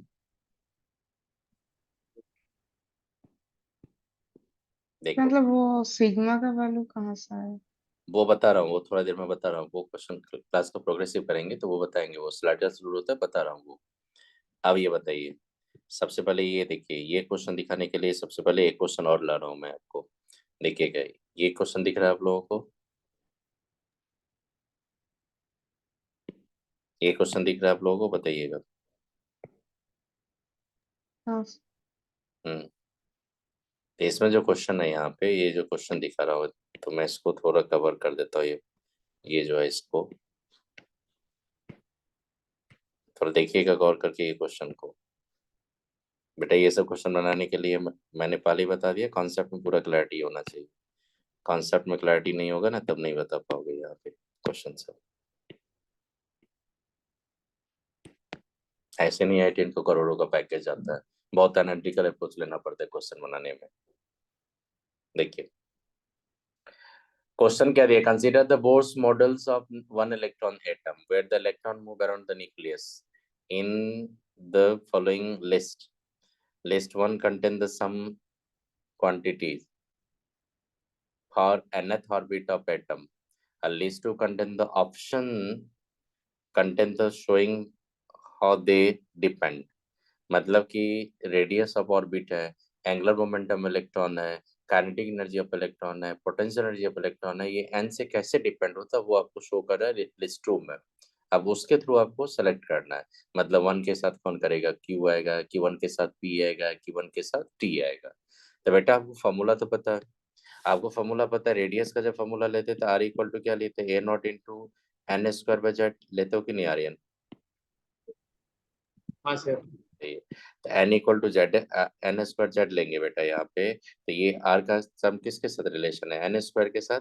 रेडियस के साथ क्या होना चाहिए आपका? बताइए कौन सा ऑप्शन होना चाहिए? बताइए उसके साथ कॉम्बिनेशन कौन हो जाएगा? टी आना चाहिए, ठीक। टी। तो वन के साथ कहीं पे टी दिया, देखो वन के साथ कहीं पे टी दिया नहीं, वन के साथ दे दिया पी। तो बताइए रॉन्ग हो गया। ये रॉन्ग हो गया कि नहीं बताइए, 1 के साथ पी दिया तो रॉन्ग हो गया ये, क्योंकि आपको पता है कि रेडियस ऑफ nth ऑर्बिट बोलेगा ना, रेडियस अगर 1 के साथ मेरे को जाना तो 1 के साथ मेरे को जाना है t। क्यों? क्योंकि दिख रहा है देखो r equal proportional to n square. अगर 2 एंगुलर मोमेंटम के साथ जाएगा तो आप बताइए, इसमें एंगुलर मोमेंटम इलेक्ट्रॉन के साथ जाएगा तो यहाँ पे क्या हो जाएगा, ऐसा आ जाएगा कि नहीं? अरे बेटा एंगुलर मोमेंटम जुड़ गए थे आपने, m v r equal to n h पर 2 पर लिए थे कि नहीं जिनिया, याद कीजिए 2 पर, यही Yes. तो एन था आपका। तो बताइए 2 का क्या हो जाएगा आपका, एस। Yes. काइनेटिक एनर्जी की बात करेंगे, काइनेटिक एनर्जी का एन स्क्वायर के साथ एन माइनस 1 स्क्वायर के साथ जाता था कि नहीं, तो उसका क्या हो जाएगा काइनेटिक एनर्जी का, बताओ खुद से, पी। अरे याद करो, टोटल एनर्जी आपने लिया था, काइनेटिक एनर्जी सब लिया था आपने, काइनेटिक एनर्जी किसको एक्सप्रेस किए थे, याद करो। अपने काइनेटिक एनर्जी को एक्सप्रेस किए थे 8 पाई नोट्स में, जब एक्सप्रेस किए थे आपने टोटल वैल्यू, तो आपका ये एक्सप्रेशन आया था 13.6, और z square upon n square, ये काइनेटिक एनर्जी होता था कि नहीं इलेक्ट्रो वोल्ट में, याद करो। हाँ सर। देखो यहाँ पे एन स्क्वायर रेसिप्रोकल है तो ई के इक्वल टू क्या होगा, प्रोपोर्शनल टू n-2 हो जाएगा कि नहीं, बताइए आप लोग। हाँ सर। Yes. तो बताइए n-2 आ जाएगा आपका, तो बेटा ये क्या हो जाएगा, 3 का क्या हो जाएगा, पी। आप बता दो, पोटेंशियल एनर्जी का जाएंगे तो वही होगा ना ऑलमोस्ट, हाँ सर, -2 P। उसका भी पी आ जाएगा। हाँ सर। आप बताइए, तो 1 का बोल रहा है ये टी, तो 1 का टी तो है, दिख रहा है ना आपका, हाँ सर। तो ये सही है। सी पे जाएंगे, मल्टीपल ऑप्शन रहता है इसलिए सारे ऑप्शन चेक करना पड़ता है यहाँ पे। 2 का क्यू रॉन्ग है ना ये, फिर 2 का आर, ये भी रॉन्ग है ना। चलिए बताओ, 3 का पी होगा कि नहीं, हाँ सर। 3 का एस होगा, नो। 4 का क्यू होगा, नो। 4 का यू होगा, नो। यू क्या था, देखो रिलेशन आ ही नहीं रहा वहां से, तो बताओ कौन सा ऑप्शन हो जाने का चांस है वहां पे, ए। बताओ, टफ क्वेश्चन था इजी था, इजी था कि नहीं क्वेश्चन ये। हाँ सर। चलिए, आप जो क्वेश्चन बनाने जा रहे हैं वो क्वेश्चन को थोड़ा एनालिटिक आपको देखिएगा, अभी जो पढ़ा है टॉपिक उस पे उस डिपेंड है, आप देखिएगा थोड़ा इसको, देखो इस क्वेश्चन को पढ़ो, उसका मैं स्लाइडर रूप पे जाऊंगा, और एक मैं आपको और एक जेट कंपोनेंट का जो क्वेश्चन है वो बताऊंगा, और थोड़ा रेडवर्क कांस्टेंट के टर्म में एक्सप्रेशन एनर्जी का बताऊंगा, तो 2-3 टॉपिक और मैं कवर करूंगा अभी। अभी थोड़ा पढ़ो, अभी टाइम है, थोड़ा पढ़ो ये बताइए, वेव फंक्शन ये कंप्लीट वेव फंक्शन है कि रेडियल वेव फंक्शन है, बता दो। Complete. कंप्लीट वेव फंक्शन है, क्योंकि एन एल एम तीनों दिया है आपका, तो ये कंप्लीट वेव फंक्शन है कि नहीं, बताइए आप लोग। Hmm. तो उसका जो, रेडियल और कंप्लीट में वो m का डिफरेंस है। हाँ नहीं नहीं, यहाँ पे सीधा देखिए, यहाँ पे एन एल एम दिया है कि नहीं आपका, मैग्नेटिक शब्द दिया है कि नहीं, बताइए आप लोग। हाँ सर। तो ये क्या होगा आपका, radial wave function complete wave function का प्लॉट है कि नहीं, बताओ आप लोग। हाँ सर, सर मैं वही पूछ रहा हूँ कि रेडियल में सिर्फ n और l दिया रहता है नॉर्मली, तो हम्म, हाँ, तो बताइए कंप्लीट वेव फंक्शन है कि नहीं, बताइए आप लोग। हम्म, आप ये बता दो, आप सबसे पहले ये बताइए कि बोल रहे हैं यहाँ पे मैथमेटिकल एक्सप्रेशन जो दिया, देखो मैथमेटिकल फंक्शन सीधा बोल दिया, whose value depends on the three spherical polar coordinate, आपने कोऑर्डिनेट कार्टेशियन कोऑर्डिनेट अपने polar coordinate r sin theta phi में लाया था कि नहीं आपने। Electron is characterized by the three quantum number n और lm, r is distance from the nucleus, theta is the, देखो यहाँ पे कोलेक्टिव दिया आपका, वो एंगल दिया आपका, थीटा अजीमुथल दिया आपका, in the mathematical function table Z, Z atomic number है, ए नॉट आपका बोर्स रेडियस है, आपका कॉलम 1 कॉलम 2 कॉलम 3। ये जो इस टाइप का पैटर्न क्वेश्चन फर्स्ट टाइम आया था आईटी में 2017 में। तो जनरली क्या होता था, आईटी का कॉलम होता है कॉलम 1 कॉलम 2 कॉलम 3, और बेटा याद रखना आईटी जो होता है ना, पैटर्न बदल चेंज करने में सबसे ज्यादा है। जैसे आप देखो ना, जैसे जैसे मैं बता रहा हूँ, सबसे ज्यादा पैटर्न वो फ्रिक्वेंटली चेंज होता है आईटी का क्वेश्चन का पैटर्न। कभी क्या होता है कि सिंगल ऑप्शन का भी आता है, उसमें सिंगल ऑप्शन ही रहता है, कभी उसी क्या होता है मल्टीपल ऑप्शन आ जाएगा, कभी आपका मैचिंग में दे देगा मल्टीपल ऑप्शन, कभी मैचिंग में सिंगल ही रखेगा, मतलब क्वेश्चन का पैटर्न चेंज कर दे रहा था बहुत फ्रिक्वेंटली। तो आप यहाँ पे देखो कॉलम 1, कॉलम 2, कॉलम 3 था। अब कॉलम 1 का कंटेंट को कॉलम 2 से मिलाना है, कॉलम 2, 1, 2, 3 तीनों को मैच करवाना है। तो ये क्वेश्चन बहुत कॉम्प्लिकेटेड क्वेश्चन आया था स्ट्रक्चर ऑफ एटम का, जिस ईयर आया था। तो देखो यहाँ पे मैं आपको बताऊँ कैसे अप्रोच लोगे। सबसे पहले यहाँ पे सारा इन्फॉर्मेशन आपने ये समझ में आ गया, इन्फॉर्मेशन सारा आपका सर ने बताइए। तो 1 का फिर क्या 1 ही होगा? नहीं नहीं, वो सब बता रहा हूँ आपको, पहले ये समझ में आया ये स्टेटमेंट सब। यस ओके, आप बताओ बेटा, यहाँ पे cos थीटा दिख रहा है कि नहीं आपको? हाँ सर। ये पक्का किसका होगा? पीजेड का होगा। सर कोलैटिट्यूड का मतलब? अरे एंगल है, एंगल का मैथमेटिकल टर्म है, वो एंगल को बोला जाता है वहाँ पे। ये सब आपका एंगल हो जाता है, ये पोलर कोऑर्डिनेट में मैथमेटिकल पार्ट्स का वो टर्म होता है वो सब। ये बता मतलब दो। जिनको आपने वो दिखाया था उसको ही वो कोलैटिट्यूड एजीमुथ बता दे। अब बताओ, ये cos थीटा पीजेड के साथ जा रहा है, तो बता दो 3 का, ये जो 3 का 3 के साथ मैच करेगा कि नहीं? पक्का मैच करेगा 3 से 3 को। हाँ सर। पीजेड का बजाएंगे तो एक्स वाई प्लेन पे एक नोडल प्लेन होता है कि नहीं? 3 का 4 भी मैच कर सकता है कि नहीं? हाँ सर। चलो, अब ये बताना, यहाँ पे मैं क्या करूंगा, 1s के 2s 2pz 3dz स्क्वायर। ये तो पता है ये dz स्क्वायर के क्वेश्चन नहीं हो सकता है, क्योंकि dz स्क्वायर के क्वेश्चन में क्या लाना चाहिए? cos square cos theta. Square theta. हाँ, तो वो तो नहीं है आपका, तो 3dz स्क्वायर नहीं हो सकता यहाँ पे। ओके, अब ये बता दो, इस पार्ट में कोई एंगल रखा आपको? नहीं नहीं, सर। तो इसका मतलब ये एस ऑर्बिटल का होगा। हाँ सर। और इस इक्वेशन से देखो, इस इक्वेशन में अगर मैं कोई कांस्टेंट वैल्यू पकड़ लूंगा, तो यहाँ से रेडियल नोट 0 आ रहा है कि नहीं? चेक करो, नोट तो नहीं आ रहा है आपका, नहीं सर, नहीं आ रहा। तो फिक्स है 1s हो गई है। हाँ सर। क्योंकि 2s का अगर आता तो u माइनस यू लाना पड़ता है कि नहीं? 1। बताइए तो, 2 माइनस यू लाना पड़ता है कि नहीं अगर 2s रहता तो? हाँ तो अब बताइए, तो ये किसका वेव फंक्शन दिखा रहा है? ये 1s का। और ये किसका दिखा रहा है बेटा? pz का।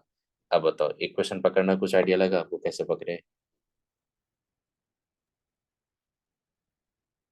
थीटा फाई का ओरिएंटेशन से सो हम बताइए इक्वेशन पकड़ लोगे?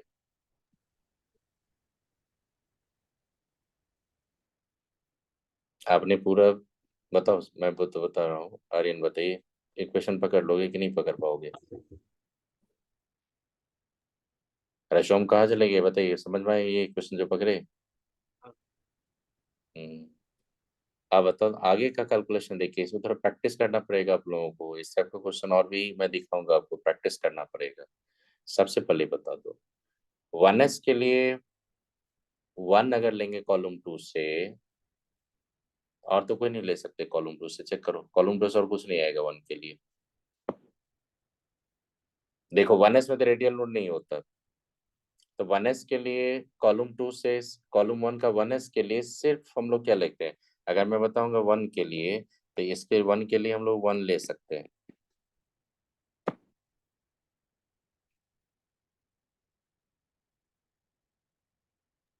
और कॉलम 3 से क्या ले सकते हैं वो बता रहा हूँ। लेकिन कॉलम 3 से पी तो नहीं ले सकते, क्योंकि पी में कितना रेडियन, कितना नोट दिखा रहा है? 1 तो दिखा रहा है ना यहाँ पे, तो नहीं होगा। अब ये बता दो, अगर हम लोग 2s का बात करेंगे, 2s का बात करेंगे, तो 2s में एक रेडियल नोड होता है कि नहीं? बताइए आप लोग। हाँ सर। तो 2 का जब जाएंगे, तो 2 में आपका रेडियल नोड अगर आएगा 1, तो उसके लिए 2 ले लेंगे कॉलम 2 से। और कॉलम 2 से जाके उसमें 1 ले, पी ले सकते हैं कि नहीं? बताइए, पी भी ले सकते हैं आप, क्योंकि प्लॉट जो बताए थे वो 2s का बताया, 2s का दिख रहा है कि नहीं प्लॉट वो? अरे बेटा, यहाँ पे आर तो दे दिया है कि नहीं? पॉजिटिव बताइए। और नेगेटिव होता है ना एक? हाँ, तो ये बताइए क्या था? आर दे दिया कि नहीं फंक्शन? बताइए आप लोग। यहाँ पे बेटा आर का फंक्शन दे दिया कि नहीं आपका? तो इसका मतलब ये हाँ किसका प्लॉट है? रेडियल फंक्शन का प्लॉट है ये। तो बताइए, 2s का रेडियल फंक्शन जब प्लॉट लिए थे, तो कुछ ऐसे ही प्लॉट मैंने बताया था कि नहीं क्लास में? याद करवा रही है, ये रेडियल नोड आ जाएगा कि नहीं आपका? यस। तो 2 का, अगर हम लोग 2 लेंगे, तो 2 का देखो, मैंने ये बोला ये 2 का, अगर ये 2 लेंगे, तो 2 का ये भी तो होगा, पी भी होगा। बताओ, हाँ सर। सर ये बत- प्लॉट का एक्स एक्सिस में आर बाई ए नॉट की लिया, वो क्या कंफ्यूज करने के लिए सर? नहीं नहीं, आर बाय ए नॉट लिए तो आर का एक्सप्रेशन ए नॉट के टर्म में बोल रहा है कि रिप्रेजेंट करने के लिए बोल रहा है वो। Okay sir. आई बात समझ में? क्योंकि देखो प्लॉट जब लेंगे तो यहाँ पे आर बाय ए नॉट है कि नहीं, चेक करो आप लोग। आर बाय ए नॉट है कि नहीं यहाँ पे एक्सपोनेंशियल में? ए हाँ नॉट सर। तो आपका कांस्टेंट होगा, तो आर वेरिएबल है तो सिर्फ आर का वैल्यू के ए नॉट के टर्म में एक्सप्रेशन लेके चला है वो अपना फंक्शन। तब ये बताइए 1 का 1, ये 2 का अभी तक जो पकड़ लो उसमें ही ना, फिर आगे मैं ऐड करवा रहा हूँ आपसे। 3 में जब जाएंगे तो 3 में आपका क्या बोल सकते हो, 3 में रेडियल नोड हो जाएगा, बताइए 2 पीजेड में रेडियल नोड तो नहीं होता। तो पीजेड में जाएंगे तो बता दो 3 का जब जाएंगे, 3 का जब बात करेंगे हम लोग 3 का, इसका जब बात करेंगे 3 का, 3 3 का जब होगा बात फिर करेंगे 4 होगा। 3 का क्या क्या हो सकता है, 3 का पार्ट जब जाएंगे तो उसमें आपका क्या हो जाएगा, 3 हो सकता है यहाँ पे, और उसके अलावा ये भी हो सकता है कि नहीं, 4 भी हो सकता है कि नहीं, बताइए 4 भी हो सकता है।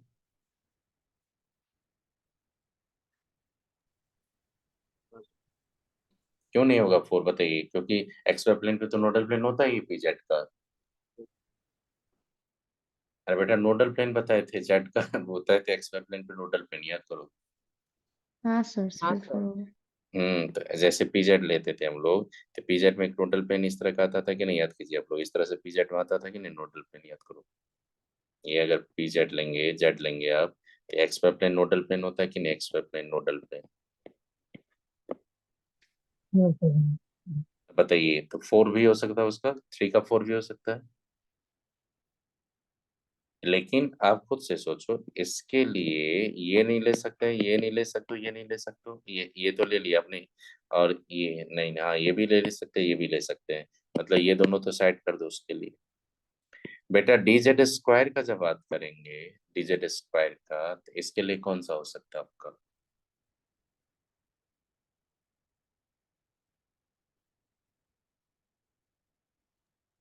एंगल में वो कॉस्मिक होना चाहिए, वो नहीं है।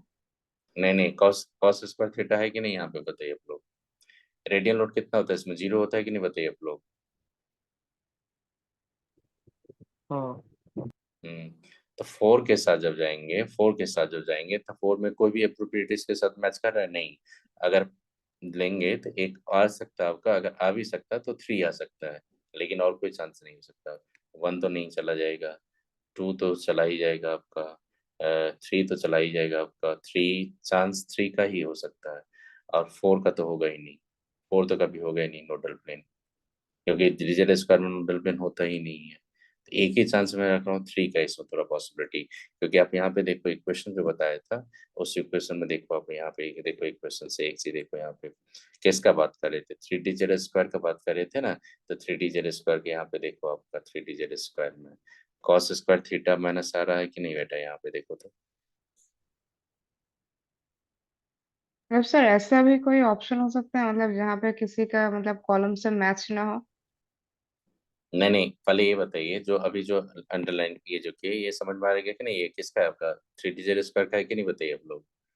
तो 3 हाँ इंटू कॉस स्क्वायर थीटा आ रहा है कि नहीं वहां पे, बताइए -1। तो आप खुद से बताइए, तो आईआईटी में जो क्वेश्चन पूछा था, उसमें ये क्वेश्चन का जो ऑप्शन बनाया था, तो इसके रिस्पेक्ट में वो कॉलम 2 का सारा रॉन्ग आ गया था। लेकिन फिर भी आईआईटी ने क्या बोला कि आप एज्यूम कर लो कि कॉस फंक्शन के थ्रू आप इसको भी ले सकते हो। तो बता दो 4 में अगर मैं बना नहीं पाऊंगा, लेकिन 4 में मैं अगर लूंगा भी, हार्डली मैं 3 को ऐड कर सकता हूँ, बट रॉन्ग है वो, क्योंकि आपको मैंने दिखा दिया एग्जैक्ट जो होता है। लेकिन आप एज्यूम कर लो कि cos थीटा के चलते, एंगुलर पार्ट के चलते 3 डिजिट स्क्वायर ले सकते हैं हम लोग, चलो ले लिए। अब ये बताइए, ये किसके साथ जाएगा, सिर्फ 2s के साथ,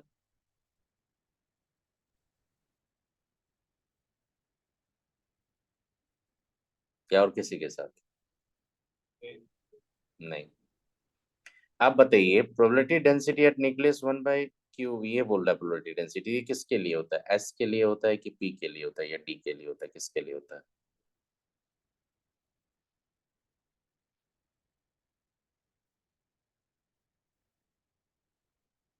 पता है आपको ये? सर एक बार फिर से बता। ये जो बोल रहा है probability density size, probability density किसको बोलते थे? साइज स्क्वायर को बोलते थे कि नहीं हम लोग? याद कीजिए। हाँ सर।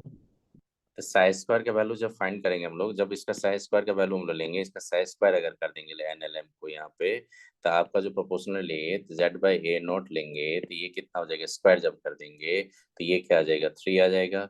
और ये क्या हो जाएगा? आपका एक्सपोनेंट जो होगा वो क्या हो जाएगा? जेड आर जो आपका, तो उसको हम लोग 2 ZR/A0 आ जाएगा कि नहीं? ये बताओ, तो स्क्वायर करेंगे तो अब इतना स्क्वायर करेंगे तो इसका मतलब size square proportional to A0 का क्या आ रहा है? आपका क्यूब आ रहा है कि नहीं? ये देखो आप लोग। ये वाला कहाँ से मतलब आया, समझ में नहीं आ रहा है। अरे एक सिंपल थ्योरी आपको बताए थे कि आप एक काम कीजिए, इसको मैं हटा रखे उसको मैं कट करके साथ में लेके जा रहा हूँ। तो आप यहाँ पे देखिएगा, एक चीज देखिएगा, थ्योरिकल पोर्शन का मैं आपको रिमाइंड करवा रहा हूँ। देखिएगा, सुनिए। आपको क्या बोल रहे हैं यहाँ पे? देखो, पेस्ट कर दिया। ये क्वेश्चन किसका था? 1S का था कि नहीं? ये बताओ आप लोग। किसका था? 1S ऐसा। था कि नहीं? आप हम्म। बताइए। इसका साइज स्क्वायर कर देंगे, एनएलएमएल का साइज स्क्वायर अगर कर देंगे, साइज स्क्वायर जब कर देंगे, दोनों साइड स्क्वायर करेंगे, तो 2 कैंसिल होगा तो 3 बचेगा यहाँ पे। और ई का एक्सपोनेंट जाएंगे तो उसमें क्या होगा? 2ZR/A0 आएगा कि नहीं? इसका मतलब हुआ कि प्रोबेबिलिटी डेंसिटी जो होता है, वो प्रोबेबिलिटी डेंसिटी जो होता है वो प्रोपोर्शनल टू A0 का क्यूब हो जाएगा कि नहीं? ये बताओ आप लोग।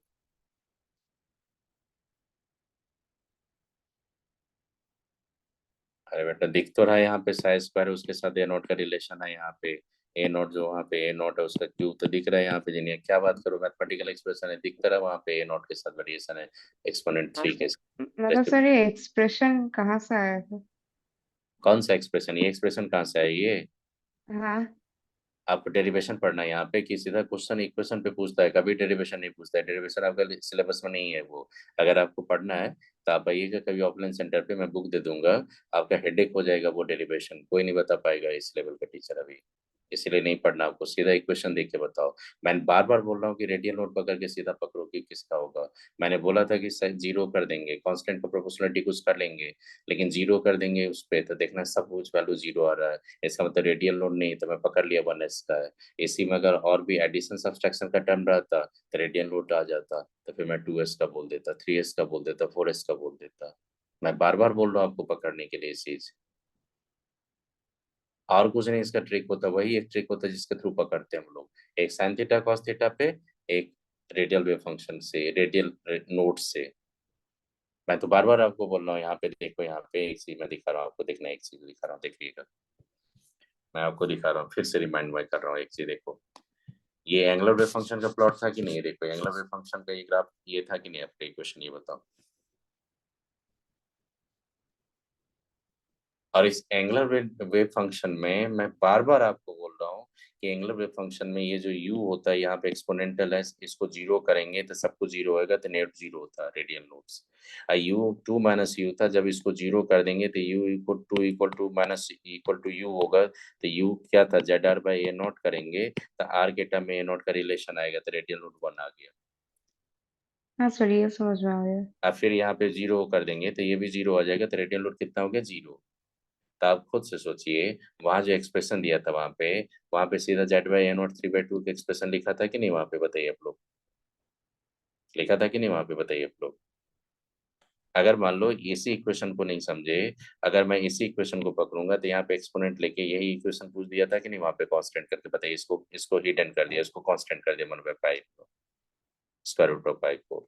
ZR/A0 3/2 exponent minus you are का ये एक्सप्रेशन लेके वही क्वेश्चन पूछा था कि नहीं वहां पे? तब समझ में आया कैसे पकड़ोगे कि नहीं समझ में आया अभी तक ये पार्ट? सर ठीक है। लेकिन जो एक्सपोनेंट्स मतलब बार बार चेंज हो रहा है 1S 2S के लिए, फिर वो कैसे मतलब याद रखना पड़ेगा क्या फिर एक एक का मैथमेटिकल आप इक्वेशन? देखिएगा, ये टेबलर फॉर्म आपको भेज दूंगा, ये टेबलर फॉर्म जो है आपका, ये मैं आपको भेज दूंगा। और इसको क्या कीजिएगा, जैसे देखिएगा यहाँ पे एक्सपोनेंट देखिएगा, 3/2 रहेगा तो 1S पे रहेगा। 3/2 जाएगा तो 2S पे ही रहेगा। अब 5/2 जैसे जाएंगे वहां पे देखो आगे, जैसे 3/2 ही सब पे रखा, सब पे 3/2 है कि नहीं? सब पे बता दो।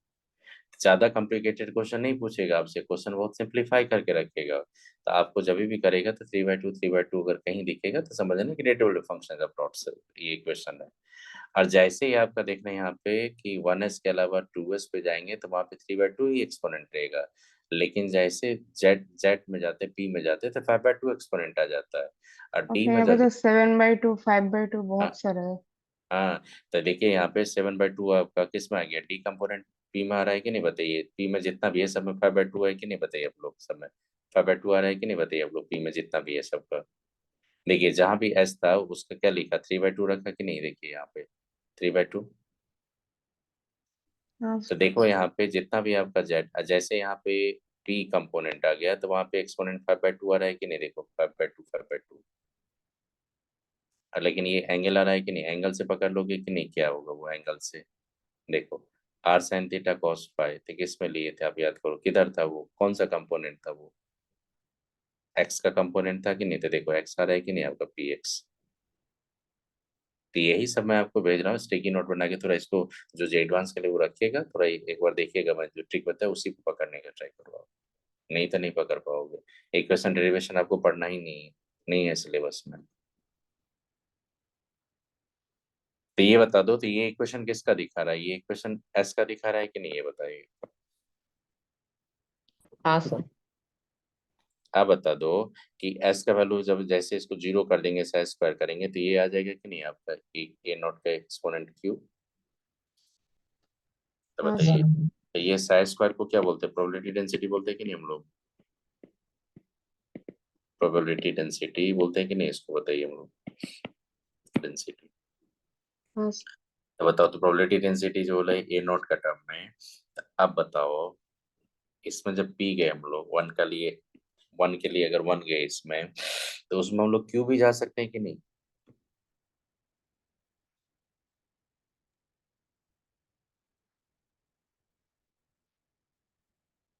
आप प्रोबेबिलिटी डेंसिटी मैक्सिमम न्यूक्लियस वो भी जा सकते हैं कि नहीं हम लोग, क्योंकि 1s के लिए तो साइज स्क्वायर का वैल्यू मैक्सिमम न्यूक्लियस पे देखा ही था आपने, कि नहीं देखा था बताइए। फिर दिखा। तो बताइए उसके लिए हम लोग क्या कर सकते हैं, क्योंकि अलावा हम लोग वहां पे आर भी रख सकते हैं कि नहीं बताइए, आप लोग रख सकते हैं हम लोग।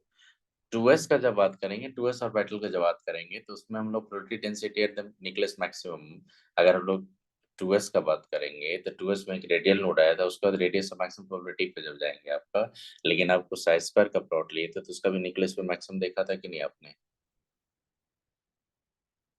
याद करो, आपने साइज स्क्वायर का प्लॉट लिया था तो ऐसे कुछ देखा था कि नहीं 2s के लिए, याद करो। हाँ ऐसे, सर। हाँ। तो वही सब अब याद रखिए। अब मैं थोड़ा कम आपको पकड़वा रहा हूँ, जैसे 1 लिए मैंने, 2 लिया, 3 लिया, ऐसे करके दिया। अब होता है कि column 1 only correct combination for the hydrogen like species बोल रहा है, किसके लिए, हाइड्रोजन लाइक स्पीसीज के लिए। ये ऑप्शन पे मैं आ रहा हूँ, एस पे मैं आ रहा हूँ, रुको। ये क्या करना है आपको, इस क्वेश्चन को बनाने जब जाओगे तो ये जो वैल्यू दिया है इसको वैल्यू कैलकुलेट करके पहले रख लो, उसके बाद अपने आप पता चलेगा। तो वैल्यू कैसे कैलकुलेट करेंगे वो मैं बता रहा हूँ अभी। पहले मैं पकड़ रहा हूँ कि एस का आ रहा है कि नहीं कहीं पे, बताओ 1 के साथ 2 ले सकते हो कि नहीं, नहीं, 1 के साथ 2 नहीं जाएगा, क्योंकि 1 आपका 1s है तो उसमें रेडियल लोड 1 होता ही नहीं, तो ये रॉन्ग हो गया। 4 के साथ 4 जाएगा कि नहीं ये बता दो, नो, 4 के साथ 4 नहीं जा सकता है, क्योंकि dz स्क्वायर में एक्स वाई प्लेन में आपका नोडल प्लेन होता ही नहीं, तो ये भी रॉन्ग हो गया। 2 के साथ 2 जाएगा कि नहीं, ये जाएगा। 2 के साथ p जाएगा कि नहीं ये बताइए। तो बताइए ये राइट हो गया। अब बताइए 3 के साथ 3 जाएगा कि नहीं बताइए आप लोग, 3 के साथ 3, नो, यस जाएगा, 3 के 3 साथ जाएगा, लेकिन उसका पी जाएंगे तो रॉन्ग निकल जाएगा कि नहीं बताइए आप लोग पी, क्योंकि ये किसका प्लॉट है बेटा, 2s का प्लॉट है कि 2p का, 2p का तो प्लॉट है ही नहीं, 2p का प्लॉट में तो रेडियल नोड नहीं होता। तो बता दो, ये भी रॉन्ग निकल गया। तो आप बताइए सोहम, समझ में 3c ऑप्शन क्यों होगा, लेकिन एक डॉट है इसमें बताइए। डी को मैंने कट कर दिया, 1 को कट कर दिया, बी को कट कर दिया, सिर्फ सी लिया मैंने।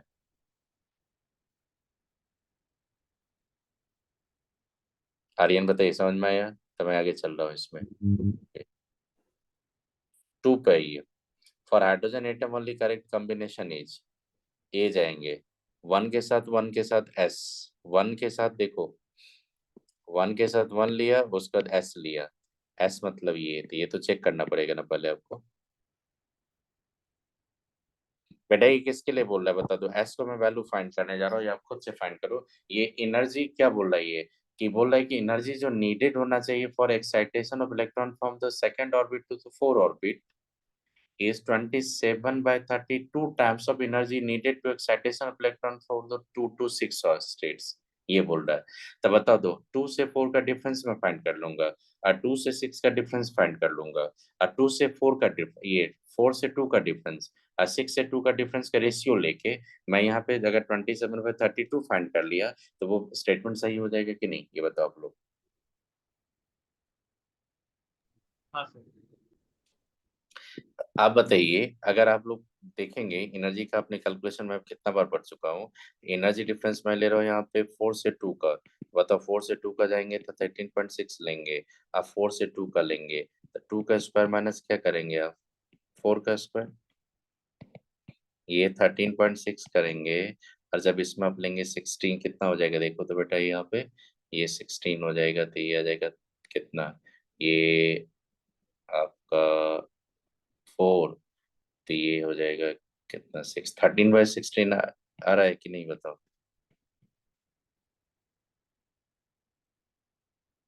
कि नहीं आ रहा, चेक कर लो आप लोग, जहाँ तक मैं देख रहा हूँ रॉन्ग कर दिया कहीं पे, जैसे 4 और 16 है तो ये कर लेंगे 16 लेंगे, और नहीं नहीं 3 - 4 जाएंगे तो यहाँ पे कितना आ जाएगा 3/16 आ जाएगा कि नहीं बताइए आप लोग,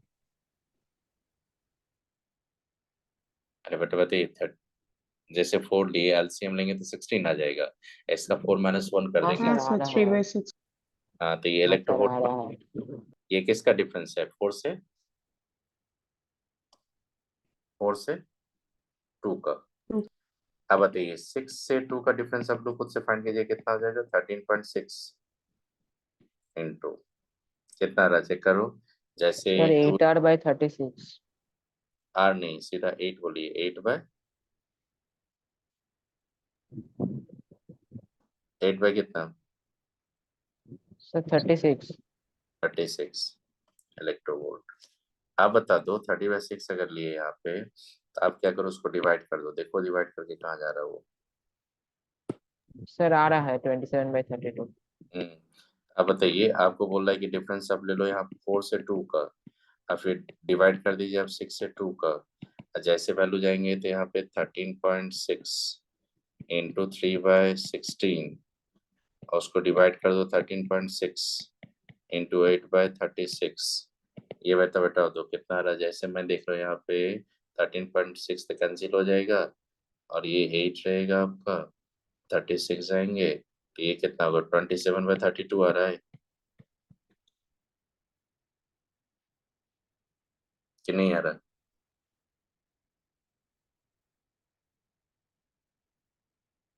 हाँ सर। आप बताइए, तो ये तो बोल ही रहा है आपका कि energy needed to excited electron from the second orbit to the fourth orbit is 27/32 times the energy needed for this। आप बताओ ये किसके लिए होगा, हाइड्रोजन के लिए होगा कि H+ के लिए, हाइड्रोजन के लिए बता रहा हूँ मैं, आप बता दो ये क्वेश्चन में किसके लिए बोल रहा है, हाइड्रोजन के लिए बोल रहा है कि नहीं ये, हाँ आप बताइए जब हाइड्रोजन के लिए बोल रहा है यहाँ पे, आपका जो 1s ऑर्बिटल के साथ वो लिया आपका 1s ऑर्बिटल के साथ, अब 1s ऑर्बिटल के साथ अगर लिया यहाँ पे हाइड्रोजन में, और वो जो रेडियल नोट जो भी पूछ रहा है आपसे, अब 1s इलेक्ट्रॉन कहाँ रहता है आपका, जो इलेक्ट्रॉन रहता है वहाँ पे 1s में, अब ये जब कॉम्बिनेशन लेंगे 1 का 2, 1 का 1 देखो 2 का क्या लिया मैंने 1, और फिर 2 का क्या लिया मैंने s, तो बताओ तो हाइड्रोजन के लिए तो सही हो जाएगा नहीं, क्योंकि हाइड्रोजन के लिए बात करो तो हाइड्रोजन के लिए सही हो जाएगा कि नहीं, रॉन्ग होगा। चलो, लेकिन इलेक्ट्रॉन आपका कहाँ पे है सेकेंड ऑर्बिट में, इसीलिए स्टेटमेंट आपका सही नहीं होगा, क्योंकि इलेक्ट्रॉन कहाँ सर पे क्या आपका, एक बार रिपीट करें। एंड कहाँ से एक्साइटेड इलेक्ट्रॉन का कर रहा है बताइए आप लोग? सेकंड। इसीलिए 2s2p के कॉम्बिनेशन उसको लेंगे सिर्फ। आई बात समझ में? आप बताइए, मतलब कि इनकरेक्ट। n = 2 है ना आपका, उसके थ्रू जाएंगे। आप बताइए 2 का 1 होगा कि नहीं, ये बता दो। नो, 2 का 1 नहीं होगा। 1 का 1 हो सकता है कि नहीं? यस। 1 का p हो सकता है कि नहीं? नो। 1 का 4 हो सकता है कि नहीं, ये बताइए आप। नो। सर नहीं। नहीं। तो आपका बताइए, एक ही पॉसिबिलिटी का चांस है कि नहीं, एक का बताइए आप लोग। हाइड्रोजन लेके स्पीसीज में वो हाइड्रोजन के लिए है, इसलिए उसको एसोसिएट करके वहां पे ऑप्शन बना के कॉम्बिनेशन करके सही करवा दिया था आईटी। बताइए, ये सही कि n = 2 में इलेक्ट्रॉन है, लेकिन वो कॉम्बिनेशन अगर मैच करता तो एग्जैक्ट आ जाता, लेकिन इसके साथ कोरिलेट करने के लिए हाइड्रोजन का बात कर रहा हूँ, इसलिए मैंने सही लेके चला गया। क्योंकि हाइड्रोजन के लिए बोल रहा था, चलो हाइड्रोजन के लिए उसको मैच करवा दूंगा मैं, क्योंकि सर और मतलब वो तो 1 है सर फिर। नहीं नहीं, आप एक काम करेंगे, यहाँ पे ये सब कॉम्बिनेशन फेल हो गया था कि नहीं बताइए आप लोग। हाँ तो फिर इसमें मतलब 1 इसमें एस भी तो नहीं होगा क्योंकि नहीं n नहीं इक्वल्स 1। नहीं नहीं नहीं, बता रहा हूँ बेटा, यहाँ पे ये कॉम्बिनेशन मैच कर रहा है कि नहीं आपका, बताइए। मैच कर रहा है। तो एस जो हाँ होगा, एस आपको बोला है कि एनर्जी आपका अगर सेकंड ऑर्बिट में रहेगा तो उसको एक्साइटेड के लिए चाहिए, तो इलेक्ट्रॉन आपका होगा। लेकिन वहां पे 2s में होगा या 2p में होगा, वो तो बोलना मुश्किल है।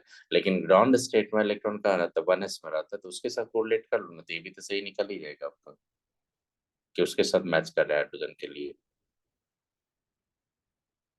मतलब ऑर्बिटल तो n इक्वल्स टू वहाँ पे 1 है। नहीं नहीं नहीं बेटा, मैं बता रहा हूँ यहाँ पे कि ये सब आपका यहाँ पे फेल हो गया। यहाँ पे मैच कर रहा है कि नहीं बताइए आप, यहाँ पे मैच कर रहा है कि नहीं आपका। हाँ मतलब वो तो सिर्फ अच्छा, मतलब कोई दो भी करेगा तो फिर वो करेक्ट हो जाएगा।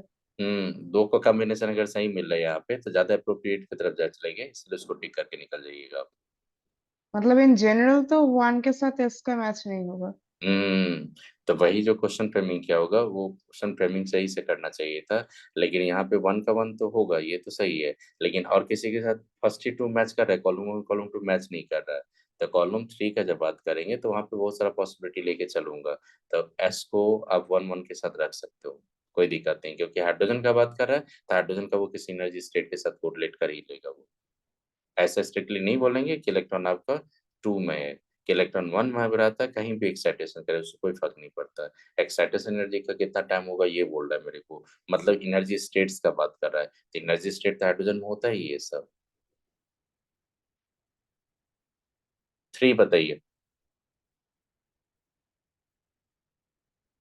और He+ आयन ओनली करेक्ट। 1 का 1 होगा और फिर R होगा, सही है या रॉन्ग है ये?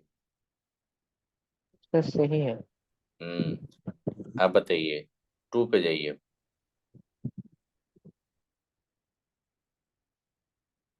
उसका क्यों लेगा, ये रॉन्ग हो जाएगा कि नहीं बताइए आप लोग। हाँ वो 1 s के लिए वैलिड है।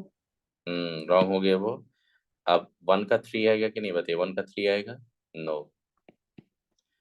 1 का 1 आएगा, लेकिन एस यहाँ भी दे दिया, अब बता दो 1 1 s करके दे दिया कि नहीं, यहाँ भी देखो।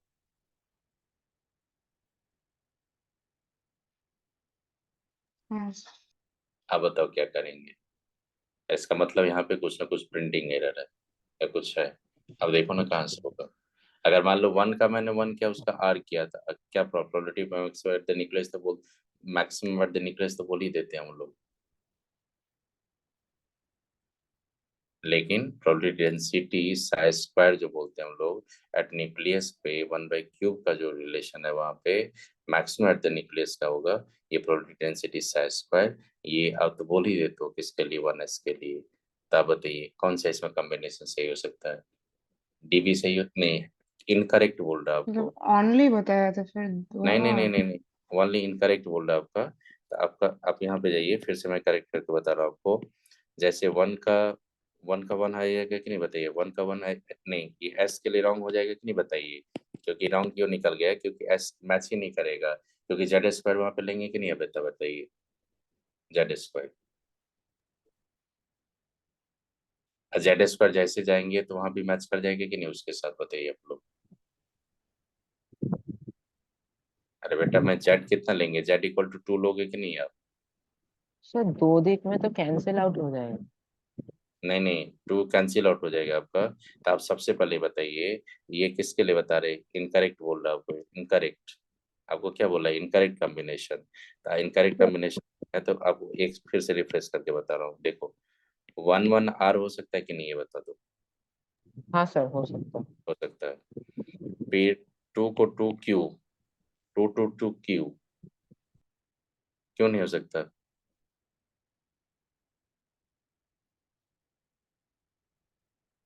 अरे बेटा स्क्वायर करेंगे तो वो क्यूब उसमें भी आ ही जाएगा। देखो एक हाँ काम सर करो, आ जाओ। एक काम करिए, देखिए यहाँ का इक्वेशन देखिए, यहाँ पे 2 का जो भी है, यहाँ पे 2 का कहाँ पे है ये बता दो। 2 का कौन सा ये है? जैसे इसको भी हम लोग करेंगे तो यहाँ भी A0/क्यूब आ जाएगा कि नहीं, A0 का क्यूब।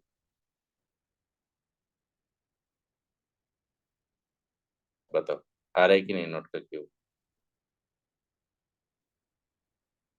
साइन स्क्वायर का, तो वो भी सही है कि नहीं, चेक करो आप लोग। तो वो भी सही है। अब बताइए उसका क्यूब, तो वो तो सही है आपका। फिर बोल रहा है कि 1 का 3, बेटा बता दो 1 का 3 का भी पॉसिबल है? नहीं। 1 का 1 पॉसिबल है, एस भी तो पॉसिबल है, क्योंकि जेड स्क्वायर तो कैंसिल हो जाएगा। क्योंकि बेटा आप क्या करोगे, यहाँ पे जेड स्क्वायर रखेंगे, यहाँ भी जेड स्क्वायर रखेंगे, तो वो तो रेशियो लेंगे तो जेड स्क्वायर तो कैंसिल हो जाएगा, तो वैल्यू तो वही रहेगा आपका।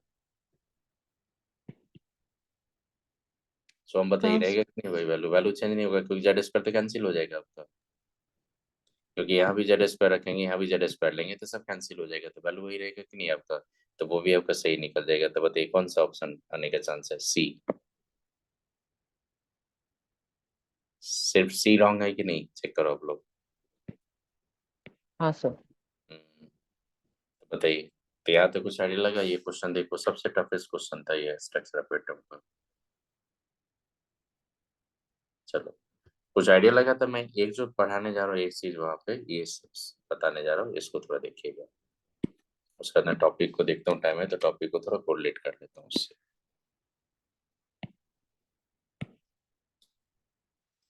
इसमें देखना सबसे पहला मैं क्वेश्चन जो बता रहा हूँ आपको, क्वेश्चन ये बना, ये inter express charge or electronics shell the nucleus. If the actual nuclear charge experienced by electron is called the effective nuclear charge. If the K shell in the nucleus is extend to the 0.5, तो what should be the wave number of spectral lines? पता है ये theory, बता दो इसका। जैसे ये 1 2 3 ये जो क्वेश्चन है,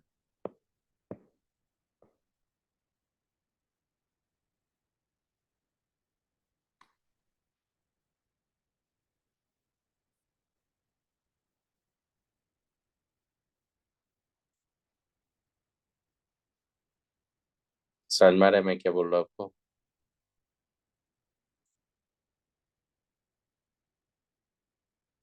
टू में देखो, if the proton of the nucleus in the hydrogen atom is replaced by the positron having the charge of the proton, सब फिर जी सब का पैकेज में ये सब क्वेश्चन दिया रहता है। But mass that electron the wave number of the, देखो having the charge of proton but mass that of the electron, the wave number of the lowest energy transition in the Lyman series of degenerated hydrogen atom considering the nucleus motion will be equal to, पता ही है आपको, ये बता दो फिर से, ये बता दो इसके बारे में कुछ।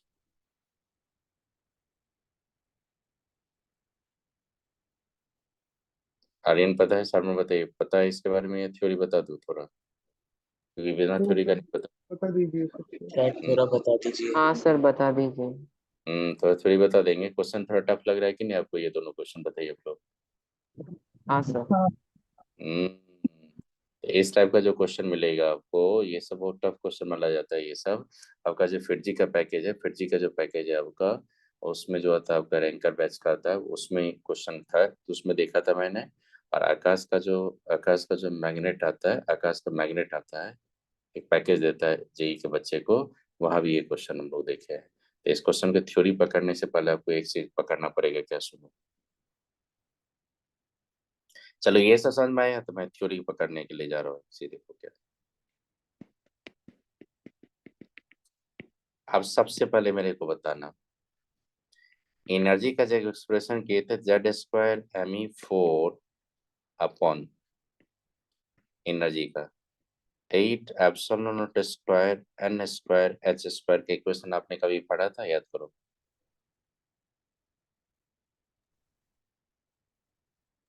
हाँ या सर। भूल या भूल गए? कहाँ पढ़े नहीं थे? सर, पढ़ा तो था लेकिन हाँ सर। एग्जैक्ट विजन याद नहीं भाई, बहुत बड़ा था। नहीं नहीं, ये सब जो स्ट्रक्चर पैटर्न का आपके पास अगर क्लास नोट्स होगा, उसमें जाके देखिए। अभी अभी आपको हाँ क्लास सर, नोट। हाँ याद है सर, 3 अपने दिन के बाद। हाँ कांस्टेंट का सर, ये वैल्यू पुट कर याद दिया था। था।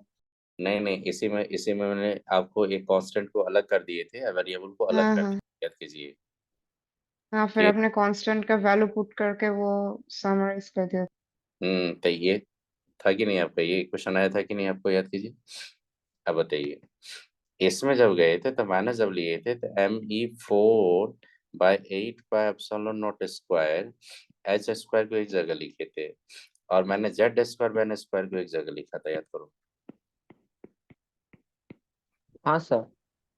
इसी का वैल्यू जब आया था, तो इसको 2.18 कर दिया था, 18 कर दिया था, और कर दिया था Z²/N² जूल पर एटम। ये किया था। अब देखो इसी में क्या करने जा रहा हूँ, सुनो। अगर मैं दिल्ली का बात करूंगा, तो दिल्ली क्या हो जाएगा?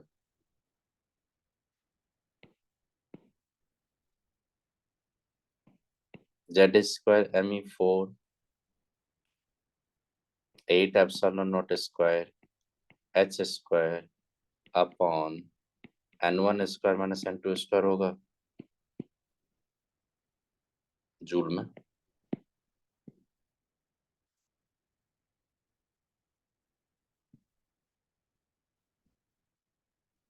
अरे बेटा, ये एनर्जी स्टेट मैंने N1 रखा, एक एनर्जी स्टेट मैंने N2 रखा, दोनों का डिफरेंस ले लिया, तो डिफरेंस ही फाइंड कर दो कि नहीं आप? हाँ सर। हाँ सर। अब बताइए, इसी को जब हम लोग आगे जाके एक्सप्रेशन किए थे, उसमें मैंने क्या लिखा था यहाँ पे? आप जब गए थे यहाँ पे, तो इसको मैंने SC/λ दे दिए थे कि नहीं? SC/λ Z²/Me4 जो था आपका। आप अभी एक सी एक्सप्रेशन मैं ला रहा हूँ यहाँ पे, जो क्वेश्चन आपने सोम भी आपने दिखाए थे, 1/N1² - 1/N2²। यहाँ तक समझ में आ गया? तो आप देखो यहाँ पे क्या करेंगे। 1/λ equal to Me4 upon 8 pi epsilon nought square C/H³ अगर कर देंगे, दिख रहा है आपका C/H³।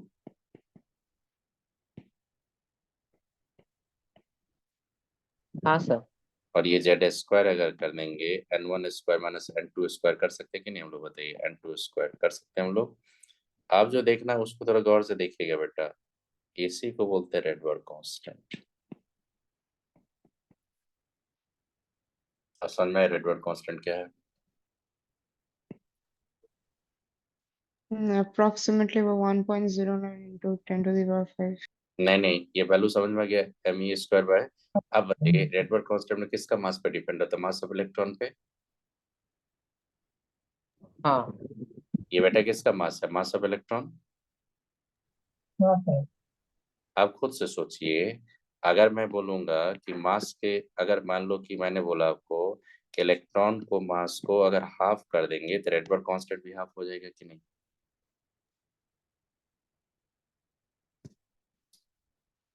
हाँ सर। तो ये क्या हो जाएगा कि रेडबर्ग कांस्टेंट का जो वैल्यू होता है वो Me4 अपॉन 8 ε0 CH³।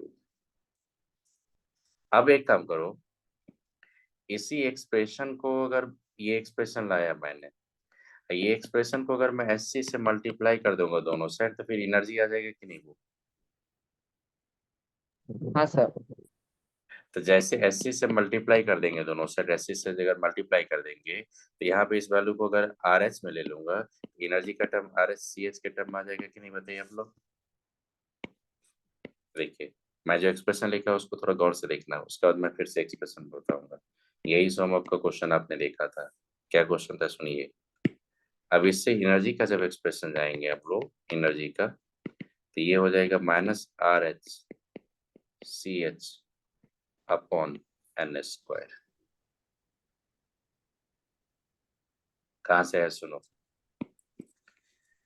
जब इसको आपने एससी से डिवाइड कर, जेड स्क्वायर को हटा दो, जब आपने इसको एससी से डिवाइड कर दिया तो वो हो गया रेडबर्ग कांस्टेंट। और रेडबर्ग कांस्टेंट को अगर एससी से मल्टीप्लाई कर दोगे तो वो यही वैल्यू आ जाएगा कि नहीं फिर? हाँ सर। तो वो किसका होगा, एनर्जी का कौन सा वैल्यू आ जाएगा कि नहीं, कांस्टेंट का वैल्यू, बताइए आप लोग। तो ये समझ में आपको क्या मैंने बोला यहाँ पे?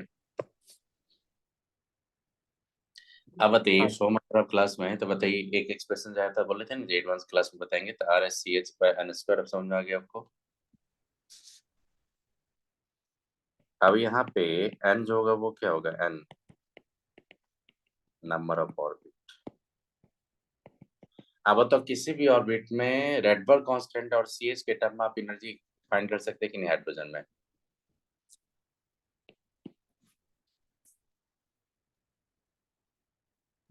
हाँ सर। अब बताइए, तो यहाँ तो रेडबर्ग कांस्टेंट का जो वैल्यू फाइंड किए तो रेडबर्ग कांस्टेंट वैल्यू किस पे डिपेंड होता है, मास ऑफ इलेक्ट्रॉन पे डिपेंड होता है कि नहीं, ये बताइए आप लोग। हाँ सर। Mass of electron. तो हुआ क्या था वहां पे, जो क्वेश्चन आप देखिए वो क्वेश्चन जो थोड़ा टफ था, उसको क्या मैं बता रहा हूँ सुनिएगा। रेडबर्ग कांस्टेंट जो फाइंड करते हो उसमें आप क्या करते हो, न्यूक्लियस को कहाँ पे रखते हो, मोशन में या रेस्ट में, थे रेस्ट में। और न्यूक्लियस का मास इलेक्ट्रॉन के मास से क्या कर देते हो, इनफाइनाइट। लेकिन रियल में ऐसा नहीं होता। न्यूक्लियस का मास अगर इलेक्ट्रॉन के मास के क्लोज आ जाएगा, या न्यूक्लियस अगर लोगे तो न्यूक्लियस में भी स्पिन होता है। तो बेटा न्यूक्लियस में भी स्पिन होता है, इलेक्ट्रॉन में भी स्पिन होगा, तो फिर कोई सेंटर ऑफ मास लेना पड़ेगा कि नहीं आपको?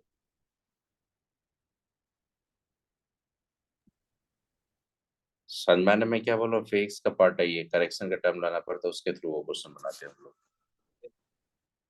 सुनिए एक चीज बता रहा हूँ आपको, ये क्या है आपका न्यूक्लियस, यहाँ पे कौन है आपका इलेक्ट्रॉन। तो इलेक्ट्रॉन का मास आप m ले लो और न्यूक्लियस का मास m ले लो। अब न्यूक्लियस में भी स्पिन होता है, इसमें भी होता है, तो एक सेंटर ऑफ मास आपको लाना पड़ेगा यहाँ पे, ये होता है सेंटर ऑफ मास। अब सेंटर ऑफ मास जब लेते तो वहां पे बेटा रिड्यूस मास पे वर्क करना पड़ता है, जानते हो ये सब या नहीं जानते हो?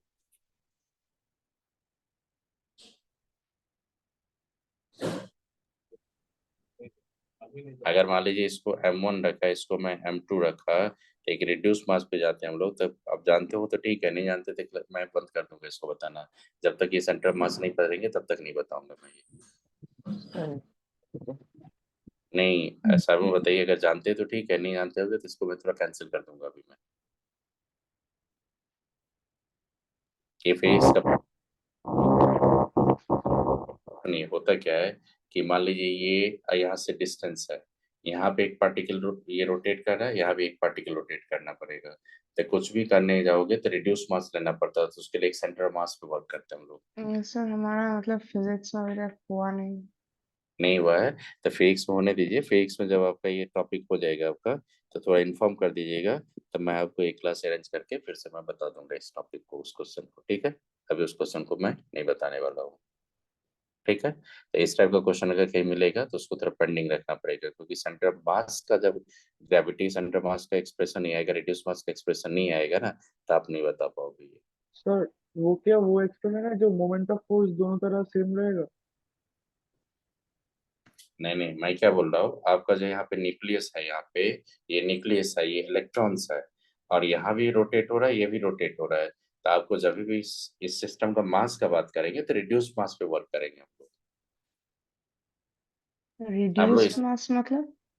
अरे बेटा ये सब फिजिक्स का टर्म है, नहीं जानते आप लोग, सेंटर ऑफ मास के रिस्पेक्ट में आता है, ये नहीं समझ में आता अभी तो इसको छोड़ दीजिए, फिजिक्स में आप पहले इसको टॉपिक को लाइए, उसके बाद मैं पढ़ा दूंगा, ठीक, तभी मैं छोड़ देता हूँ उसको। अब बताइए अभी का एक्सप्रेशन यहाँ तक आपको समझ में है? हाँ यहाँ सर। पर एप्सिलॉन का वैल्यू क्या पुट करेंगे? नहीं फिर से बताइए। सर एप्सिलॉन का वैल्यू क्या पुट करेंगे एक कांस्टेंट निकालने के लिए? नहीं इसका रेडियस मास का वैल्यू को बोल रहे हैं आप? नहीं सर, सर रिडबर्ग कांस्टेंट निकालने के लिए वो जो एप्सिलॉन का वैल्यू है वो क्या पुट करेंगे? ये इक्वेशन के बारे में बोल रहे हैं ना आप? सर ऊपर का इक्वेशन।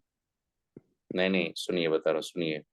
आप सबसे पहले ये बताइए, ये एक्सप्रेशन आया था, बता दिया था मैंने, उसी हाँ एक्सप्रेशन सर। को मैंने उसी एक्सप्रेशन को मैंने क्या किया, वेरिएबल को सबको लगा करके मैंने लिख दिया यहाँ पे।